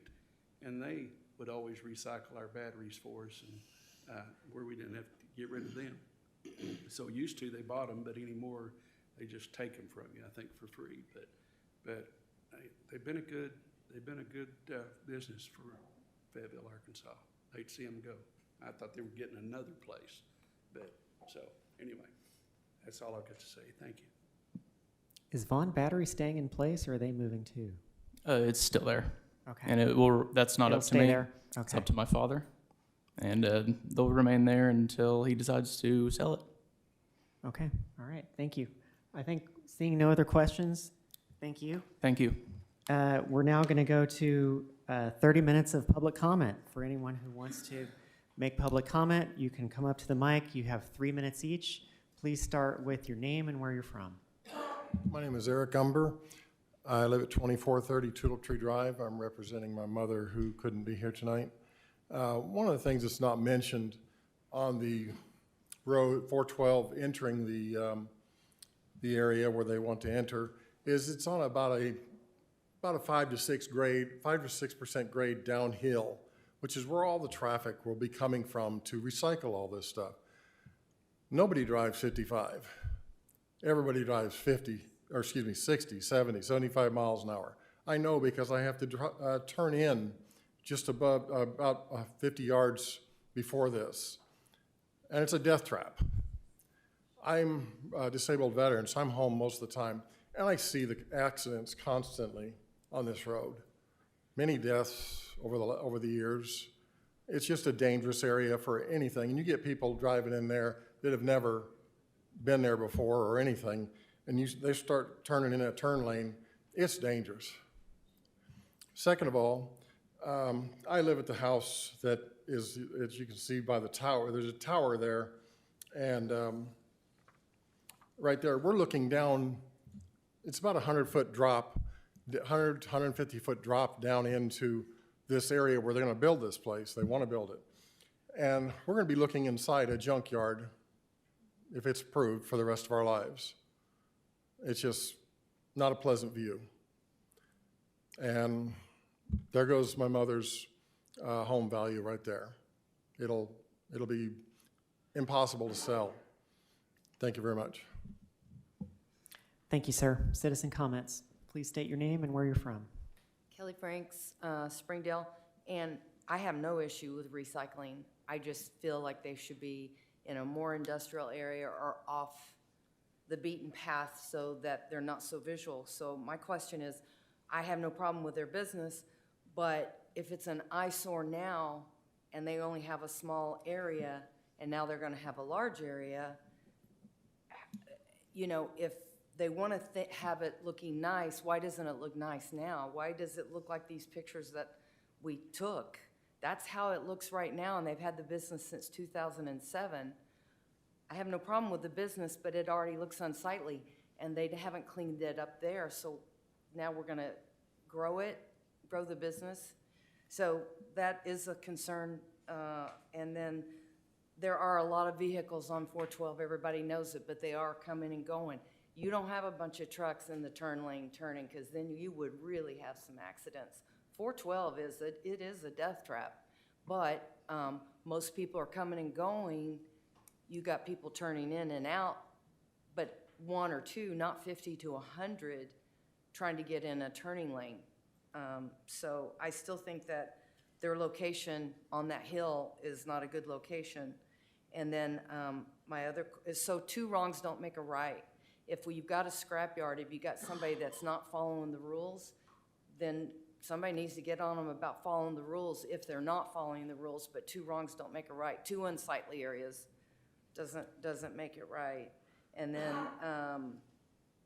my question about shredders, which I know nothing about, Is that gonna continue, or do you guys have plans to do anything more like that? So they'll never have the shredders, which is, I think, the big noise factor.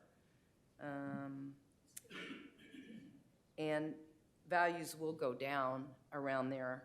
And I live less than 2 miles away, and I know they will go down. People look at the schools, they look at the surrounding area. The values will take a hit. I promise you that. So, okay, thank you. Thank you, ma'am. Citizen comments? State your name and where you're from. Claudia Sneed, Sonora Road, Springdale. Okay. Claudia Sneed, Sonora Road, Springdale. I just want to point out something on this picture where their entrance is. The other street going up there is Neal's Bluff. And that's the pictures that I gave you of the homes that are there.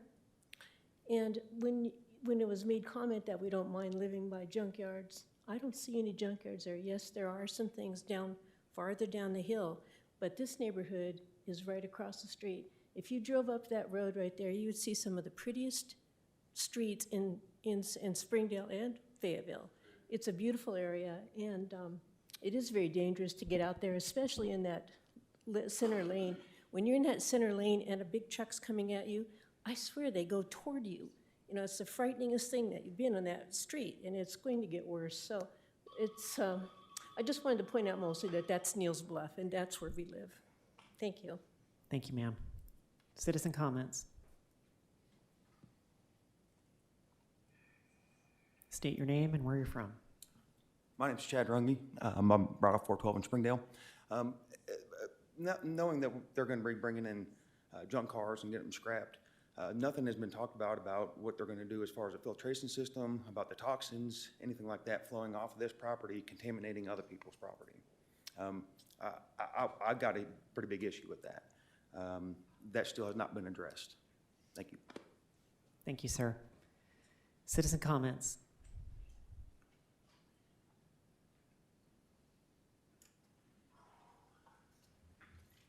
Yeah, I'm Ray Eastep. I live at 16944 East Highway 412. It's just this way from your sign here.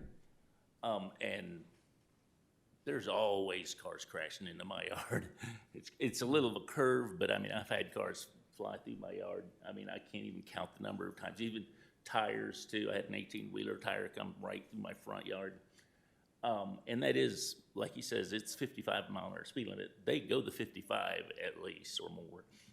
I also, you said there was conversation, and I applaud y'all. Y'all have done a great job. I've really been impressed. There talked about the other sites there that were supposedly acceptable neighbors. I don't know why that one, what you were calling a salvage yard, is acceptable. They pack up cars right up to the curb. It looks like a chop shop to me. I don't know why the police aren't out there going, hey, why you got a chop shop here, and how it ever got started. It's on a piece of property that one of my dad's cousins used to own. It was a beautiful little house, and how they've got a chop shop right on the road, I don't get. And the other piece of property you've said was like, oh, another business in the area that's supposedly acceptable. It's right next to the Dollar General, and it's there. Everything in there is supposed to be behind that fence. Well, it's. I don't remember seeing any abandoned RVs, but yeah, there's every kind of thing in there that's not supposed to be there. So you've got that thing that's chop shop. You've got that other place that neither one of those things are acceptable. I don't know how they ever got authorized. I also have lived there since 2001. I never could understand why they were allowed to just bring in. It wasn't land, it wasn't dirt, it was bushes, you know, it was brush, who knows what, sometimes tires that just got brought in there and piled rubble on top of. I don't even understand why they were allowed to do that in the first place. And if you look at this picture, if I'll go show you right here, that right there is a huge eyesore. They just piled, that's a huge eyesore that's grown over in that picture, but it's I don't know why it was allowed that to be accepted. They're gonna build on that, and they say they've got 6 acres, but they've got a very small usable area there, that I don't really see it being enough for what they want. And like what one of you were concerned, I was real impressed with your comments about the Aaron Road isn't really adequate for their amount of trucks. How many, how much of your traffic is gonna be, like 18-wheelers, or is out of the 50 to 100, what percentage of that is gonna be big trucks versus people bringing their pickup truck down there with stuff? Thank you, sir. That's your 3 minutes. If it's much more than a few 18-wheelers going in there, that is a dangerous stretch of road and everything. I do appreciate y'all, and I do understand you guys, and I admire your business. I've used it. I use the other recycling place. I drive all the way from where I live there to go there and wherever else I can to recycle stuff that I lose money and gas to go recycle. So I appreciate the recycling, and I do admire the Vaughns. I use their battery company. They're good people. Thank you, sir. Citizen comments.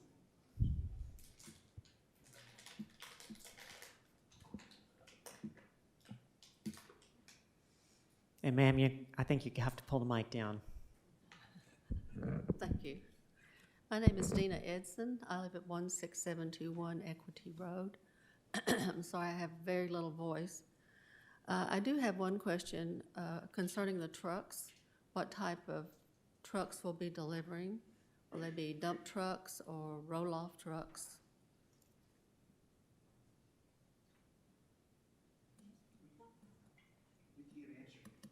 This isn't a time for back and forth questions. Unfortunately, according to our rules, it's just for public comment. I was bringing that in here because they gave a definition of a salvage yard that there was very low traffic and noise, and that's what appears to be a concern in this area, that there's a salvage yard. So a recycling facility will have heavy traffic and probably considerable noise. That's why I was wondering if they're going to be roll-off trucks or dump trucks according to noise. Then also, somewhere was said that there was only affecting one house with the 6 acres, but it's eventually going to be 13 acres, is my thought of that. If they have one, when they get that going, they want to take in the other 7 acres, I believe it is, for a total of 13 acres. So there were 200 notifications sent out. So somewhere the thought was that it was going to affect maybe 200 homeowners. And as he said, in his mother's home, this property is down here, and the rest of the property goes up the hill. And so that was my question too. There would be numerous homes, property affected. Then I was just wanted to point out that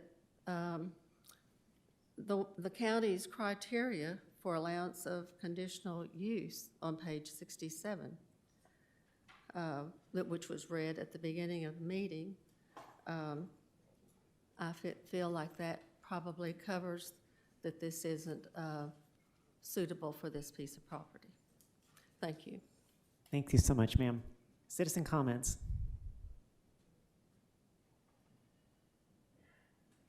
Okay, seeing none others, we're going to move on with our agenda. We're now going to have open time for discussion by the Quorum Court on this appeal.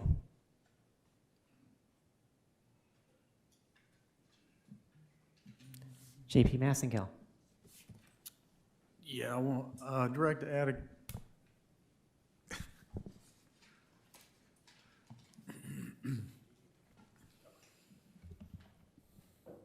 Yes, sir. So I've got 2 concerns. One is the way this looks from the highway, and the way it looks in general. So the process, I guess, for this would be, if they get this approval, then there will be additional reviews for their site plan. Yes, sir. The whole request is just like to give them the permission to use this like for like commercial use. And after all of this, it's gonna go through like the whole process of like the plans and the site plans and the engineering and all of this. They've done like primary stuff, but it's not like in-depth. So there is lots of stuff is gonna go through, like the process is gonna go through the large scale. And if you ever had the chance to see our checklist, it's about like 4 pages. So they have to go through all of them one by one, and it has to be approved by the county engineers first. And almost everyone, city of Fayetteville, like water, like RDOT, APA, and all of this, all the requirements has to come through. Would we have an opportunity to put some requirements in here for materials, size of fence? You have the opportunity to put conditions today. I mean, like when you approve the CUP, because that's, Brian, if you want to talk about this more. But once it comes, so the CUP is the only legislative act that the Quorum Court can take. So you can add conditions, remove conditions, put more restrictions, and they have to work around those conditions when they design for the large scale. Okay. Yeah. I mean, unfortunately, I'm not prepared to make a list of all the conditions I think would need to be placed on this property to make it acceptable. Kind of lost my train of thought there, but yeah, I think it needs to be something enforceable. You know, we have a problem right now enforcing some of the conditions in the county, and if we don't have something that's robust enough to be able to enforce the way this property looks and operates, we're just creating a problem. My other concern is using, looking at Aaron Drive. I've driven down it. It's a narrow. It's like a private driveway. It is private drive, and they're going to improve on it since like it's going to be part of their use. Yeah. Yep. Okay. Well, my comment is I think it would take a lot of money. I think it needs to be more than just a DOT minimum for utilizing this as like an industrial access. Well, RDOT, like they know their stuff. Like I worked with them like on different projects, and like their process of approving a permit is not like you call me like and you're gonna get one tomorrow. Yeah. We have a project is gonna come like close soon to the planning board for a final, and they applied last year and they got approved like last Thursday. So it took them that long. But I know their efficiency. They normally like they send their like regional engineer to do calculations, and they will communicate with the applicant and us, and it says like that's our minimum requirement, and we like to see like much better improvement than the minimum. And normally that is not just like roads; it will be like the turning radius for like traffic, for like fire like trucks, and that would be like also like state fire requirement. So it's all of this. There is an industry standards for like road and designs, and RDOT like will add to it like based on what they have on site. And the engineers, I know, like they went to school for that. I'm like, you're one of them. Yeah. Well, I'll just say that if you were going to pick a dangerous spot to put something like this would be it. To me, it's high speed, it's a narrow drive. I've got a concern about that. I love having businesses in our county, but to me, I've got concerns about safety. Yeah, I believe they can also like they in and out of this place. Yeah, they can always mitigate like for like a turn radius and like make it like wider or like thicker. Like they can improve on all of this. And as I said, like you can always add conditions based like make it like safer like based on whatever like characteristics you think it's very appropriate. Yeah. Okay. Mm-hmm. Thank you. Always. We're going around the circle here. JP Rivera Lopez, you're next. Thank you, Chair. Council Lester, would it be okay if I asked you a couple of questions?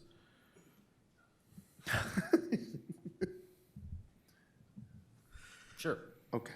One of my first questions is a lot has been made about an abutting property that has what would be deemed as eyesores with several cars on that lot. How much are we able to weigh in that lot exists? If it is not not appropriate for the county? Can that factor into our decision about whether or not there's already, if it's injurious to the allowable enjoyment, right? To bring back to the criteria that we can we consider that property? I think there's probably some more questions that we need to answer. Okay. Because based on what Dr. Atta was saying, if that was one of these previously unzoned properties, if existing in August, when we made sure everything was zoned, then it would be a prior non-conforming use, which is what we call grandfathering, right? So there's a lot of law about why you can't make a zone and then tell a business they've got to shut down. There's a lot about it. So that's something that I don't know the answer to, because I've not looked at any of that. Right. But that would be something you'd want to consider. If that in fact was an unzoned property and that use was there when we zoned it in August with our new planning ordinance, then it's a legitimate business. And then if that would be a legitimate business, if we were to apply that it was arbitrary and capricious, would it be arbitrary and capricious to say that the following business being added is now an eyesore, if there's an eyesore, so to speak, when another business exists that is functionally storing rusty cars right adjacent to that property? Is not that it's arbitrary and capricious by its front, but could an argument be made that maybe our criteria is inconsistent? Right. So I think what you'd be saying is, hey, this particular project is not compatible with the surrounding area, and the argument against that would be, well, look at all the other projects, places around it. Sure, I think there's certainly an argument that could be made, and would probably garner some weight from a court, but that would ultimately be up to a judge to decide. Absolutely. I don't have any further questions at this time. Thank you, counsel. JP Lyons. Thank you, Chair. Couple of points. The yard by Dollar General, I've been working on for 3 years to clean up. We're getting there, okay? We're still working on it. We're still going through it. I know that's not why we're here, but just it came up today. The one you were talking about, Sam and I have talked about, and I don't remember what it was. It was one of two things. It was either in the territorial area, which doesn't exist anymore due to state law, right? Or it was annexed by Springdale. And that's actually Springdale property, not county. I mean, quite honestly, that corner down there on Halberton, where that built that brand new teenage sexual abuse detention center, that's Springdale land. That's not county land, okay? So, and we can check it later, Sam, but it was one of the two because I did ask about it, okay? Yes, sir, yeah. That's fine. We'll get to that one. Counselor, you provided a very good, it finally clicked in my head, definition of compatibility at the last one of these. Do you mind providing that again, please? Go back. Do what? Harmonious. Yes. Harmonious. Yes. There you go. So compatibility, my point is, and the courts have said this, compatibility doesn't mean that it has to look exactly like that which is around it, right? It doesn't all have to be craftsman style house with white picket fences. Compatibility is, can it exist with harmony and harmoniously with the surrounding properties? Like, for example, and I know this is extreme, and it's one of these things that, and opinions are different based on compatibility, right? But this project, in the middle of, it was talked about earlier in the planning board meeting over here, in the middle of like the Waterford subdivision out in Goshen, that's not compatible, clearly, right? So you're looking at the use of the land around it, and what that use is, and then it really becomes, can conditions be placed on this, even if they're not compatible?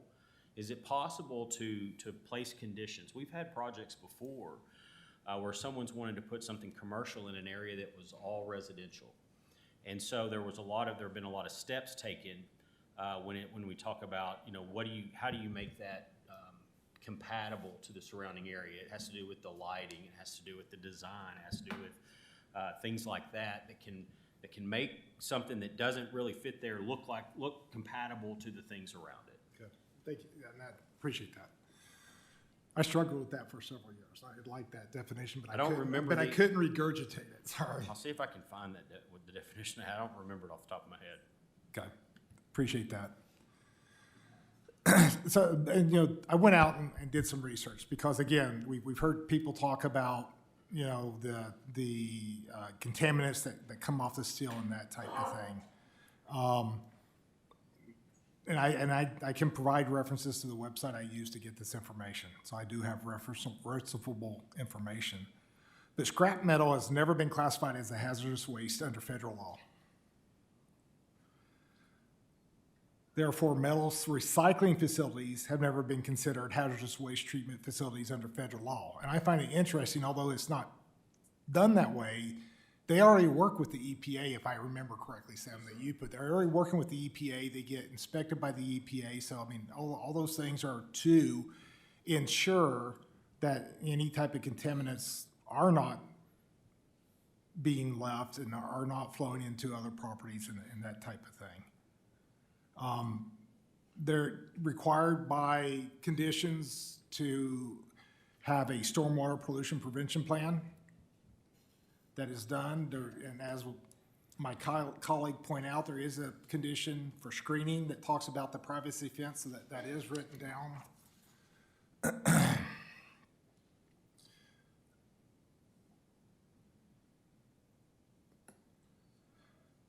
You know, I drive Highway 412 all the time. It's my district. I live out there. You know, I see these spots. I mean, there's a house over there that's got semis parked in it and other types of equipment, limos parked in it and other types of things. And again, it's another property that's not county property. I think it's Springdale annexed. So again, that's the thing I've learned as I've been in this position, is just because it's sitting out there doesn't mean it's under county authority, right? Because I ask about them. I know those are eyesores. We're trying to get rid of them. We're trying to do some work. There's another one further down 412 we've been working on 2 years, Counselor, I think. So we're working. It takes time because you got to go through the courts. You got to go through a lot of process, and you want to be fair to everybody, right? Again, when we talked about the new ordinance, Counselor, we talked about, yeah, we've said the sheriff is the enforcer, but we talked about our role is not just to go start writing tickets. Our role, really, we want to be with the county, is to contact them, let them know they're out of compliance, ask them to get into compliance, right? Right. And then if they don't, we start enforcing them through ordinance, through citations, taking them to court, and that type of thing. So the whole process is takes a while. And we continue to work through that and look at that, or I do anyway. So you know, people speed on 412.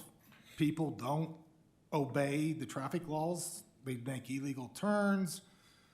They make, they pull out, and it's not like they're pulling out on a 25 mile per hour roadway.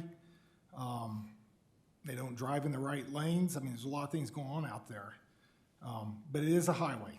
And we all, as drivers, when we get our driver's license, we're supposed to know the laws, and we need to be able to drive within that environment that's given to us. And it's just kind of the way it is wherever you're at. That's the roads at this point. Talked about that, did that. I think that's all I got, ma'am. Thank you. I have a question for Sam, actually. I'm going to put you on the spot and No, you're test your fine. memory. Do you remember last year, before we took out commercial zoning from the big planning and zoning ordinance that we eventually passed, there was a map that went with that. It went through several rounds of revisions. Was this property in an area that we were looking at zoning commercial Yes, ma'am. by right? Yes, Okay. ma'am. And that's the whole reason why it was like in the no zoning, because it was like on that stretch of highways. So it will give the people opportunity to go start a business without like going through the process. But yes, the criteria was like 300 feet from the median, and that like it basically was part of it. Okay. All right. Thank you. Next up, we have JP Koger. Thank you, Madam Chair. I just want to voice some of my concerns about the property. You're okay. First of all, I don't believe that the CUP is in harmony with or compatible with the surrounding area. I believe that the CUP will be detrimental to or endanger the public health, safety, comfort, and general welfare of the surrounding area. I believe that the cup will cause injury to use and enjoyment of other property in the surrounding area and will impair property values of surrounding areas. I believe that the cup will impede the normal and orderly development and improvement of the surrounding area. For those reasons, I make a motion that we pass agenda item 8.2 to deny this conditional use permit.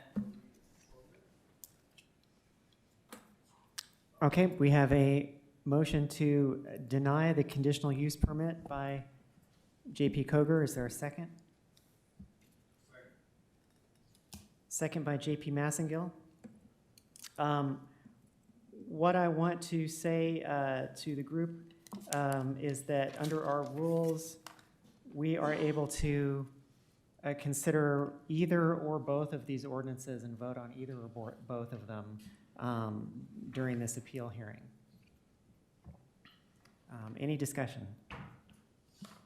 Or any additional motions?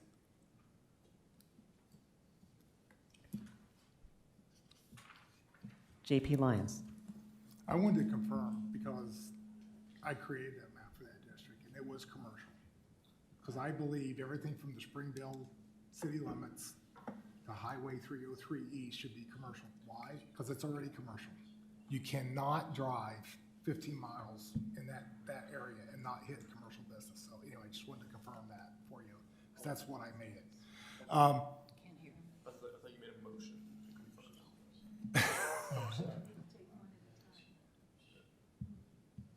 But if we're at the point to consider the motion, I think we need to get to a third reading.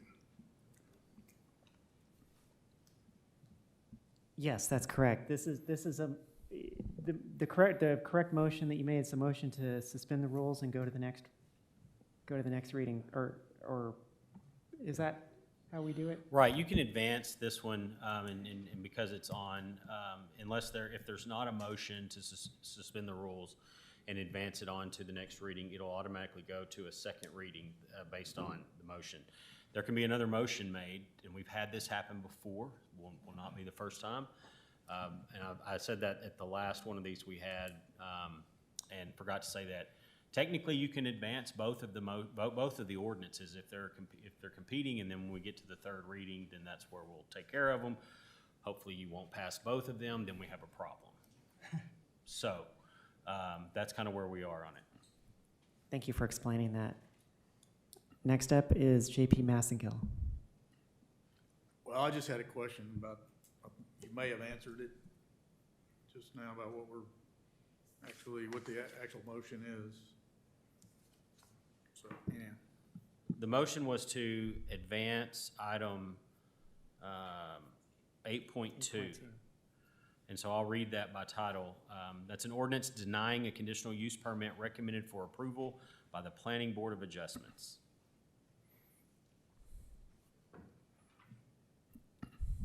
JP Ecke.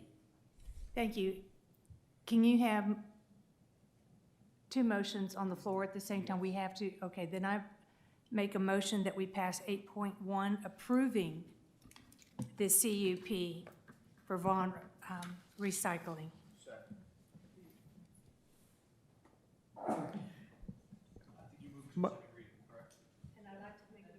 Hold on, let me, whoa, I gotta read it first. Okay, so there's been a motion to advance item 8.1. I'll read that by title. An ordinance ratifying a conditional use permit recommended for approval by the Planning Board of Adjustments. Okay, so we have the competing motion to approve by JP Ecke, second by JP Rivera Lopez. JP Ecke. I'd like to make a motion to suspend the rules and advance this to the third and final reading. Second. Second reading, I'm sorry, second.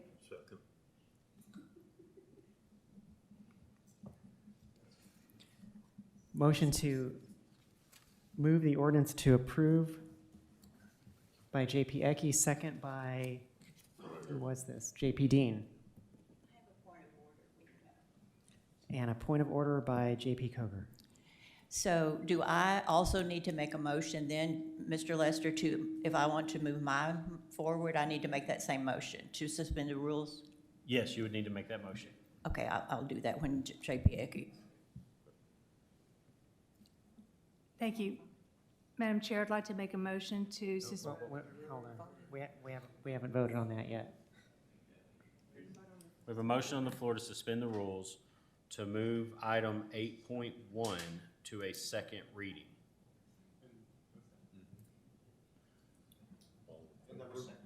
And it was seconded by JP Dean. By JP Dean. We got a Robert's Rules of Order timeout here. I've got mine right here. Here. I didn't think you could. Is there any discussion? Yeah. Okay, this is the, do we have any discussion? Oh, no, there's no I'm sorry. Oh, There's no no? discussion, yeah. No discussion, so you need to take a vote. We do need to take a vote, okay. And do we don't take public comment? No, not on this. Not on this, Not on okay. this, no. All right. Okay, we're gonna take a vote. Let's, okay, This is to suspend the rules to move item 8.1, which was the ordinance ratifying the conditional use, to a second reading. so this is to approve, the motion to approve, move it to a second reading. Yes. Can we call the roll? He's working on it.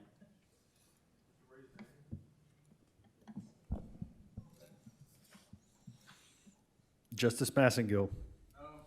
No. Justice Rivera Lopez. Yes. Justice Lyons. Yes. Justice Ecke. Yes. Justice Dean. Yes. Justice Washington. Yes. Justice Coger. Yes. Justice Dennis. Yes. Justice Hires. Yes. Justice Ricker. Yes. Justice Pond. Yes. Motion carries. That motion carries. That's moved to a second reading. I'll read it. And we'll have it read a second time by Mr. Lester. An ordinance ratifying a conditional use permit recommended for approval by the Planning Board of Adjustments.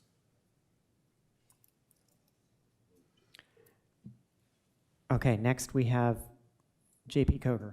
Thank you. Hang on. Thank you, Madam Chair. I'd like to make a motion that we move item 8.2 onto the second reading tonight.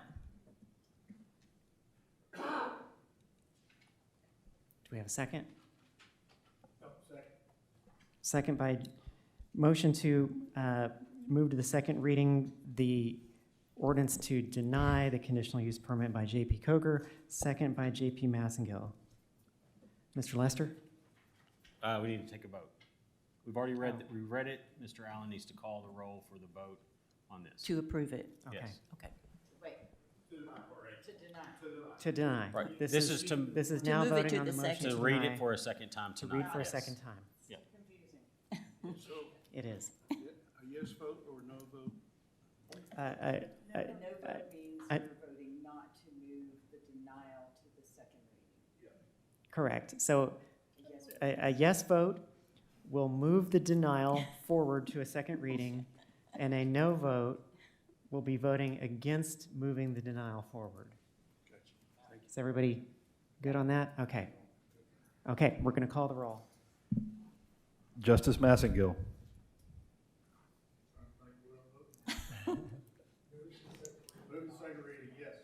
Yes. Justice Rivera Lopez. No. Justice Lyons. Yes. Justice Ecke. No. Justice Dean. No. Justice Washington. No. Justice Coger. Yes. Yes. Justice Dennis. No. Justice Hires. No. Justice Ricker. No. Justice Pond. No. Yeah, you do. I get a vote as the chair as well. Justice Rio Stafford. No. No. So that one will move on to a second reading by operation of law, not at the next quorum court meeting, because we've already sent the agenda out. That's been set. You've already received that. So that one will move on to a second reading at the February quorum court meeting. And that date is February 19th for that. That motion to deny the CUP will be on the February 19th That's correct. quorum court agenda. But on this, at this meeting, we still have alive and on the table the ordinance to approve the CUP. And next up in discussion is JP Ecke.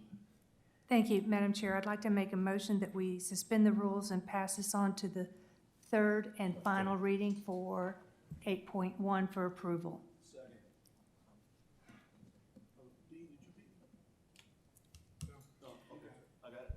Okay, motion to move to the third and final reading. This is the motion, this is the ordinance to approve the CUP by JP Ecke, second by JP Rivera Lopez.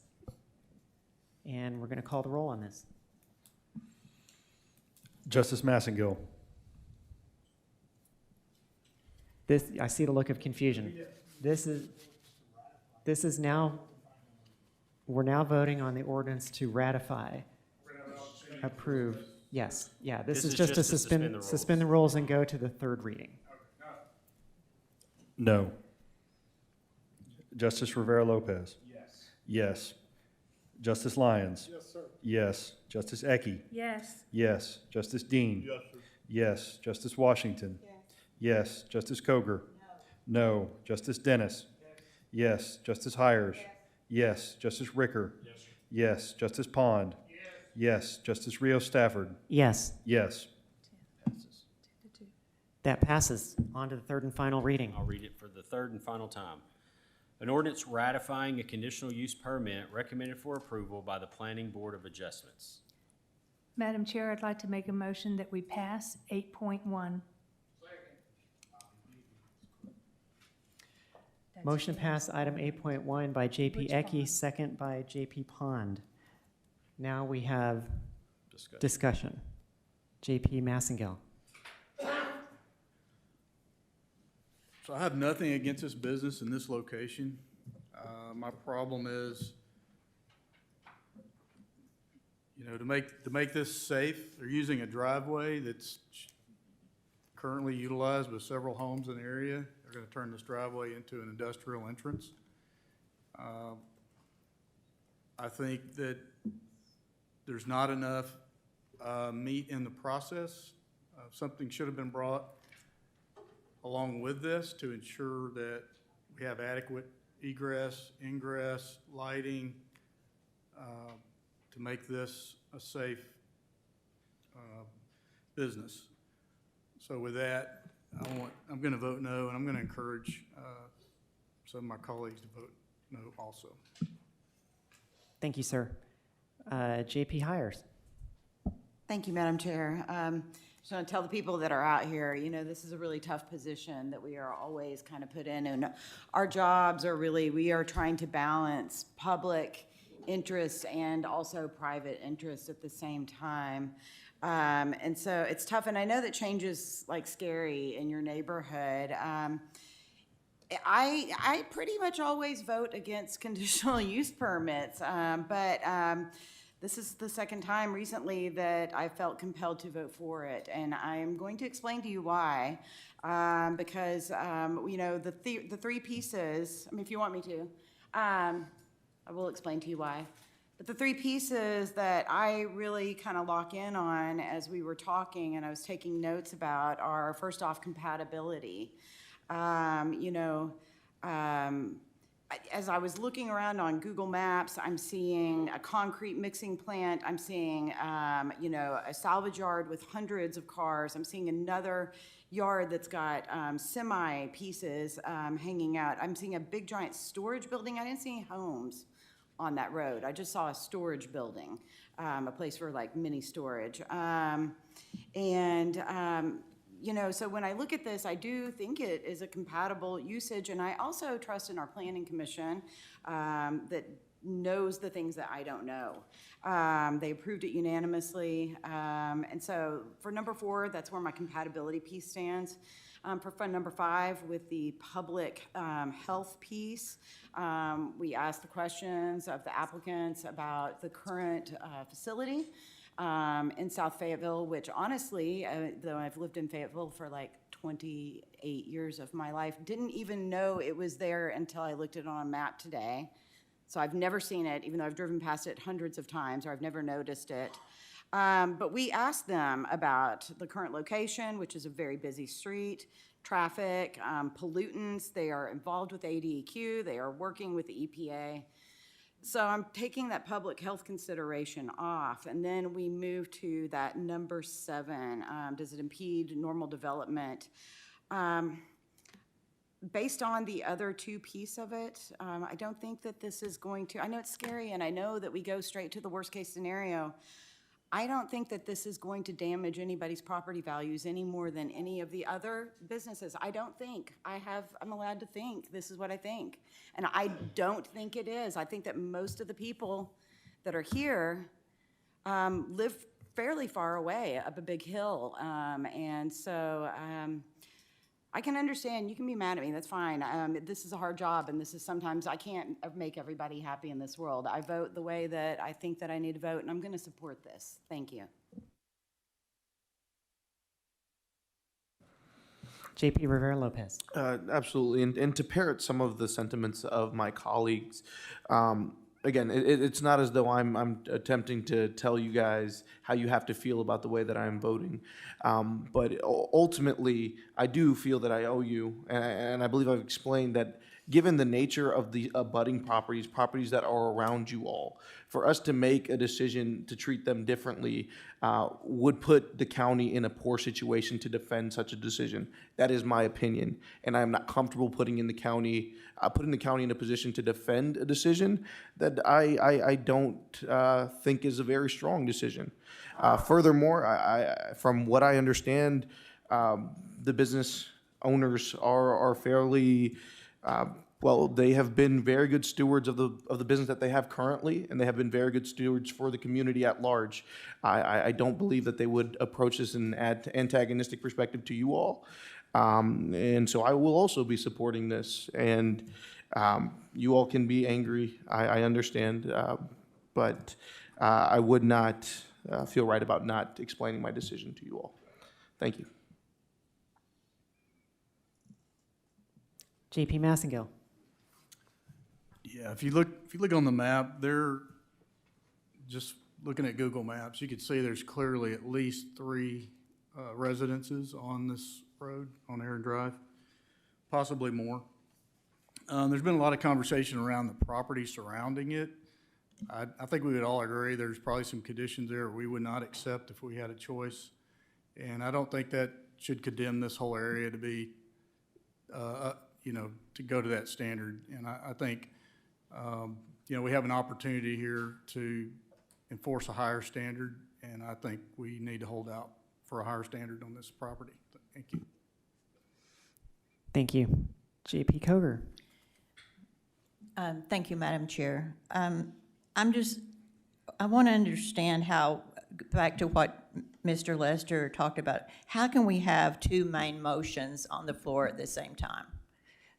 Because I thought we could only have 1 main motion, and these are conflicting motions. Well, so this is an operation of state law and not Robert's Rules of Order.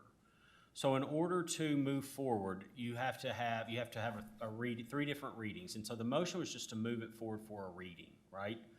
And so when someone says, I want to move this forward for the first reading, then we read it for the first time.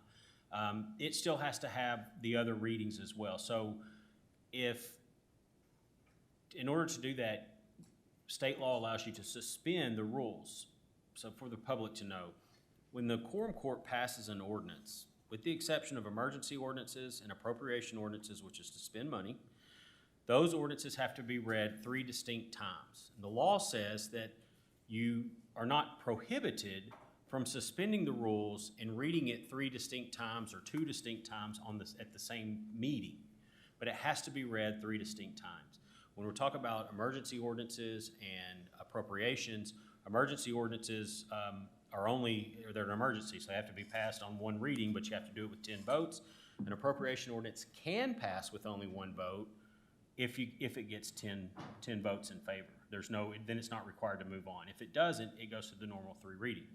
So the request was to read one for the first time. You made a request on 2 competing motions, and it happens because we have 2 ordinances here in front of us.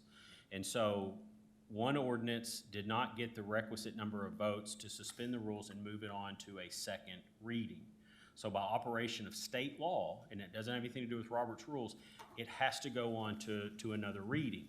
Unless the body takes up another motion to like table it indefinitely or something like that. Because the ordinance that, the other ordinance did get the requisite number of votes to move on to a second and then ultimately a third, then we go ahead and move forward with that, and now it's up for a vote. Okay, thank you for that. I didn't understand that we weren't following Robert's rules. Well, so Robert's rules, we follow Robert's rules up until the point that it conflicts with state law. Okay. And state law supersedes Robert's rules. So let's say that this motion that we have before us now, if it passes tonight, what does that do to my motion that got moved on to February? It's still on the, like I We said, could- unless the body tables it indefinitely or postpones it indefinitely, I guess I should say to be correct, it'll move on for another reading. Thank And you. eventually it'll come up for a vote. My point being, please don't pass both ordinances because then we have a really big problem. But that's up to you guys. Thank you, Mr. Lester. I have one more question.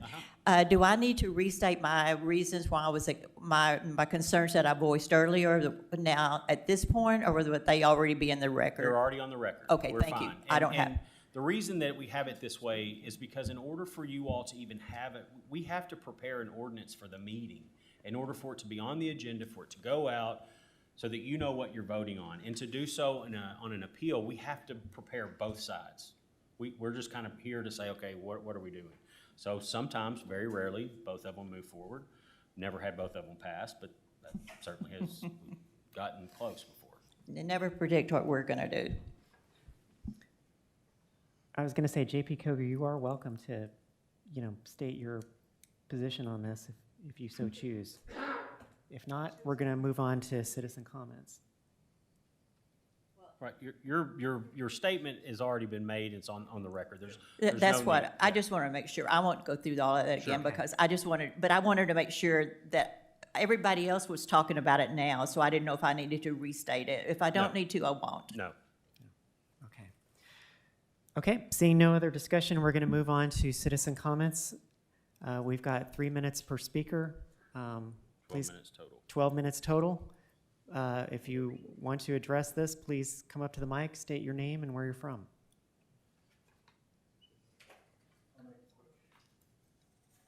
And if you could press the button down there to get the mic, and I'll make it red. Red. There you go. There we go. I'm Louise Licone. I live on 2499 Tulip Tree. I guess I'm having a hard time understanding CUP, LSD, large-scale development. Young gentleman here, he needs more information to feel comfortable with approving this project. I mean, what's holding everybody else up? LSD or CUP is conditional use to an extent, if I'm understanding correct. You went through the process. I did go to the process, yeah. But, and I did get approved for that, for doing my business, which is Louise Marine Services. But, I mean, conditional use, you could only do so much. But you guys knowing that this is gonna go large-scale development, why is it just does not go to large-scale development? So there's enough, information so that we're not in this predicament. This is the third time we have to come here. If there was enough information to know what they were gonna do, what was gonna be involved, what was gonna be done to safely put this business there, we probably wouldn't be here. That's all I gotta say. Thank you, sir. Citizen comments.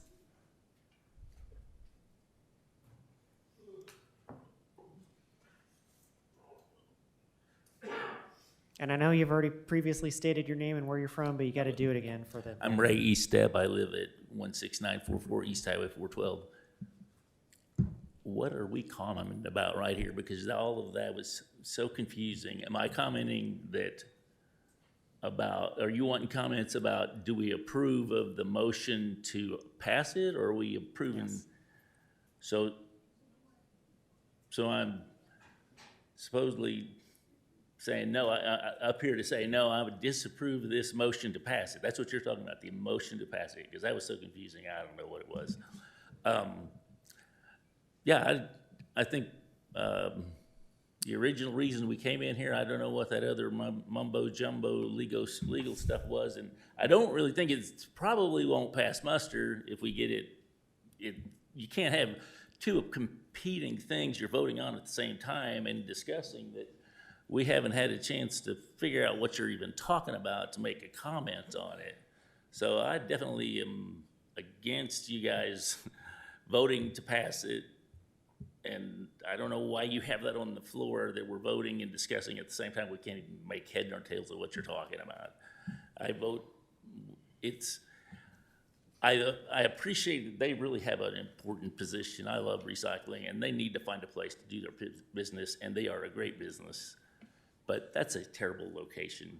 And one of the other things I wanted to talk about that is they talk about that business, and all of the photos are from people coming from the east toward the business, and you can't see that much that way, but everybody's gonna see that business that's coming out of Springdale are gonna be looking right down into it, just like the one resident saying he's gonna be looking out into a junkyard every day for the rest of his life. That's what everybody coming out of Springdale is going to be looking at when they come out of Springdale, is they're gonna be looking down into a junkyard that's going to require way more than an 8-foot fence, more than probably a 20-foot fence to make, and then that's gonna be an eyesore. I just don't think the whole thing is, it's where you're not really talking about what's really gonna be happening there. We're talking about what they hope they can get by with passing off as supposedly gonna happen. What they say is it's gonna happen to make this place look good. I'm all for the jobs and everything, and I'm not, nothing against the company or them individually. But it's just gonna be just like those other two businesses and every place else in the county where you can't enforce the regulations to make things do what they're doing. You're talking about things that you're working on 2 years and 3 years. If you pass this and make this place acceptable and get them even get their foot in the door to get started, it's gonna be 20 years before you get the place to get them to straighten it up when they've messed it up. Thank you, sir. Thank you. God bless. And just to clarify for the audience, I know that a lot of the motions and everything that were going on up here were a little confusing. What's on the floor is a motion to approve this conditional use permit, and that's what we're taking public comment on. My name's Chad Runge. I own property there on 412 in Springdale. I have a hard time understanding, so we already know that there's some property in there that did not require zoning. So I feel like we're getting penalized on, because you guys are saying it's compatible with the surrounding area when these businesses have been there for quite some time. They were probably grandfathered in. So in other words, like this, with all these cars, 50 cars you guys are talking about sitting around, it's a body shop. There's a car dealership right next to it. So being that they've been there for so long, being grandfathered in, we're getting penalized for that because it's part of, it goes with industrial business. This place down here next to Dollar General that's got all the cars sitting outside. Again, if it's gonna take 2 years to try to get him to clean up his place, what's gonna happen when they're out of violation? How many years is it gonna take to get that straightened up? I mean, it makes no sense. We are getting penalized by the county not doing their job and saying that it's just like the little ready-mix concrete plant. They are literally in, probably 12 to 14-foot trailers. It's not, concrete trucks hauling out of there with nothing. It's trailers that they put in there and a dry mix, and you add water to it. There's nothing industrial out here, guys. Thank you. Thank you, sir.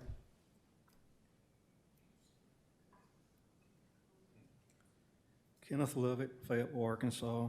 Can two main motions be on the floor at once in a quorum court in Arkansas? No.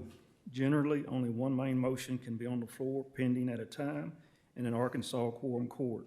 Most Arkansas quorum courts use Robert's Rules of Order as the procedural guide, which strictly follows this principle. One main motion at a time. When one main motion is being considered, another main motion cannot be introduced until the first one is disposed of. We change our rules as we go. That ain't right. Thank you. Thank you, sir. Public comments? Okay, seeing none, this motion to approve the CUP is going to a vote. Motion by JP Ecke, second by JP Pond. Can we please call the roll? Justice Massengill? No. Justice Rivera Lopez? Yes. Yes. Justice Lyons? Yes. Justice Ecke? Yes. Justice Dean? Yes. Justice Washington? Yes. Justice Koger? No. Justice Dennis? Justice Hires? Yes. Justice Ricker? Yes. Justice Pond? Yes. Justice Rios Stafford? Yes. Yes. Pass. The motion passes.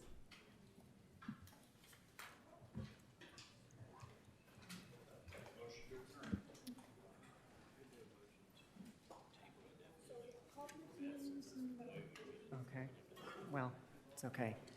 Motion to adjourn? All in favor?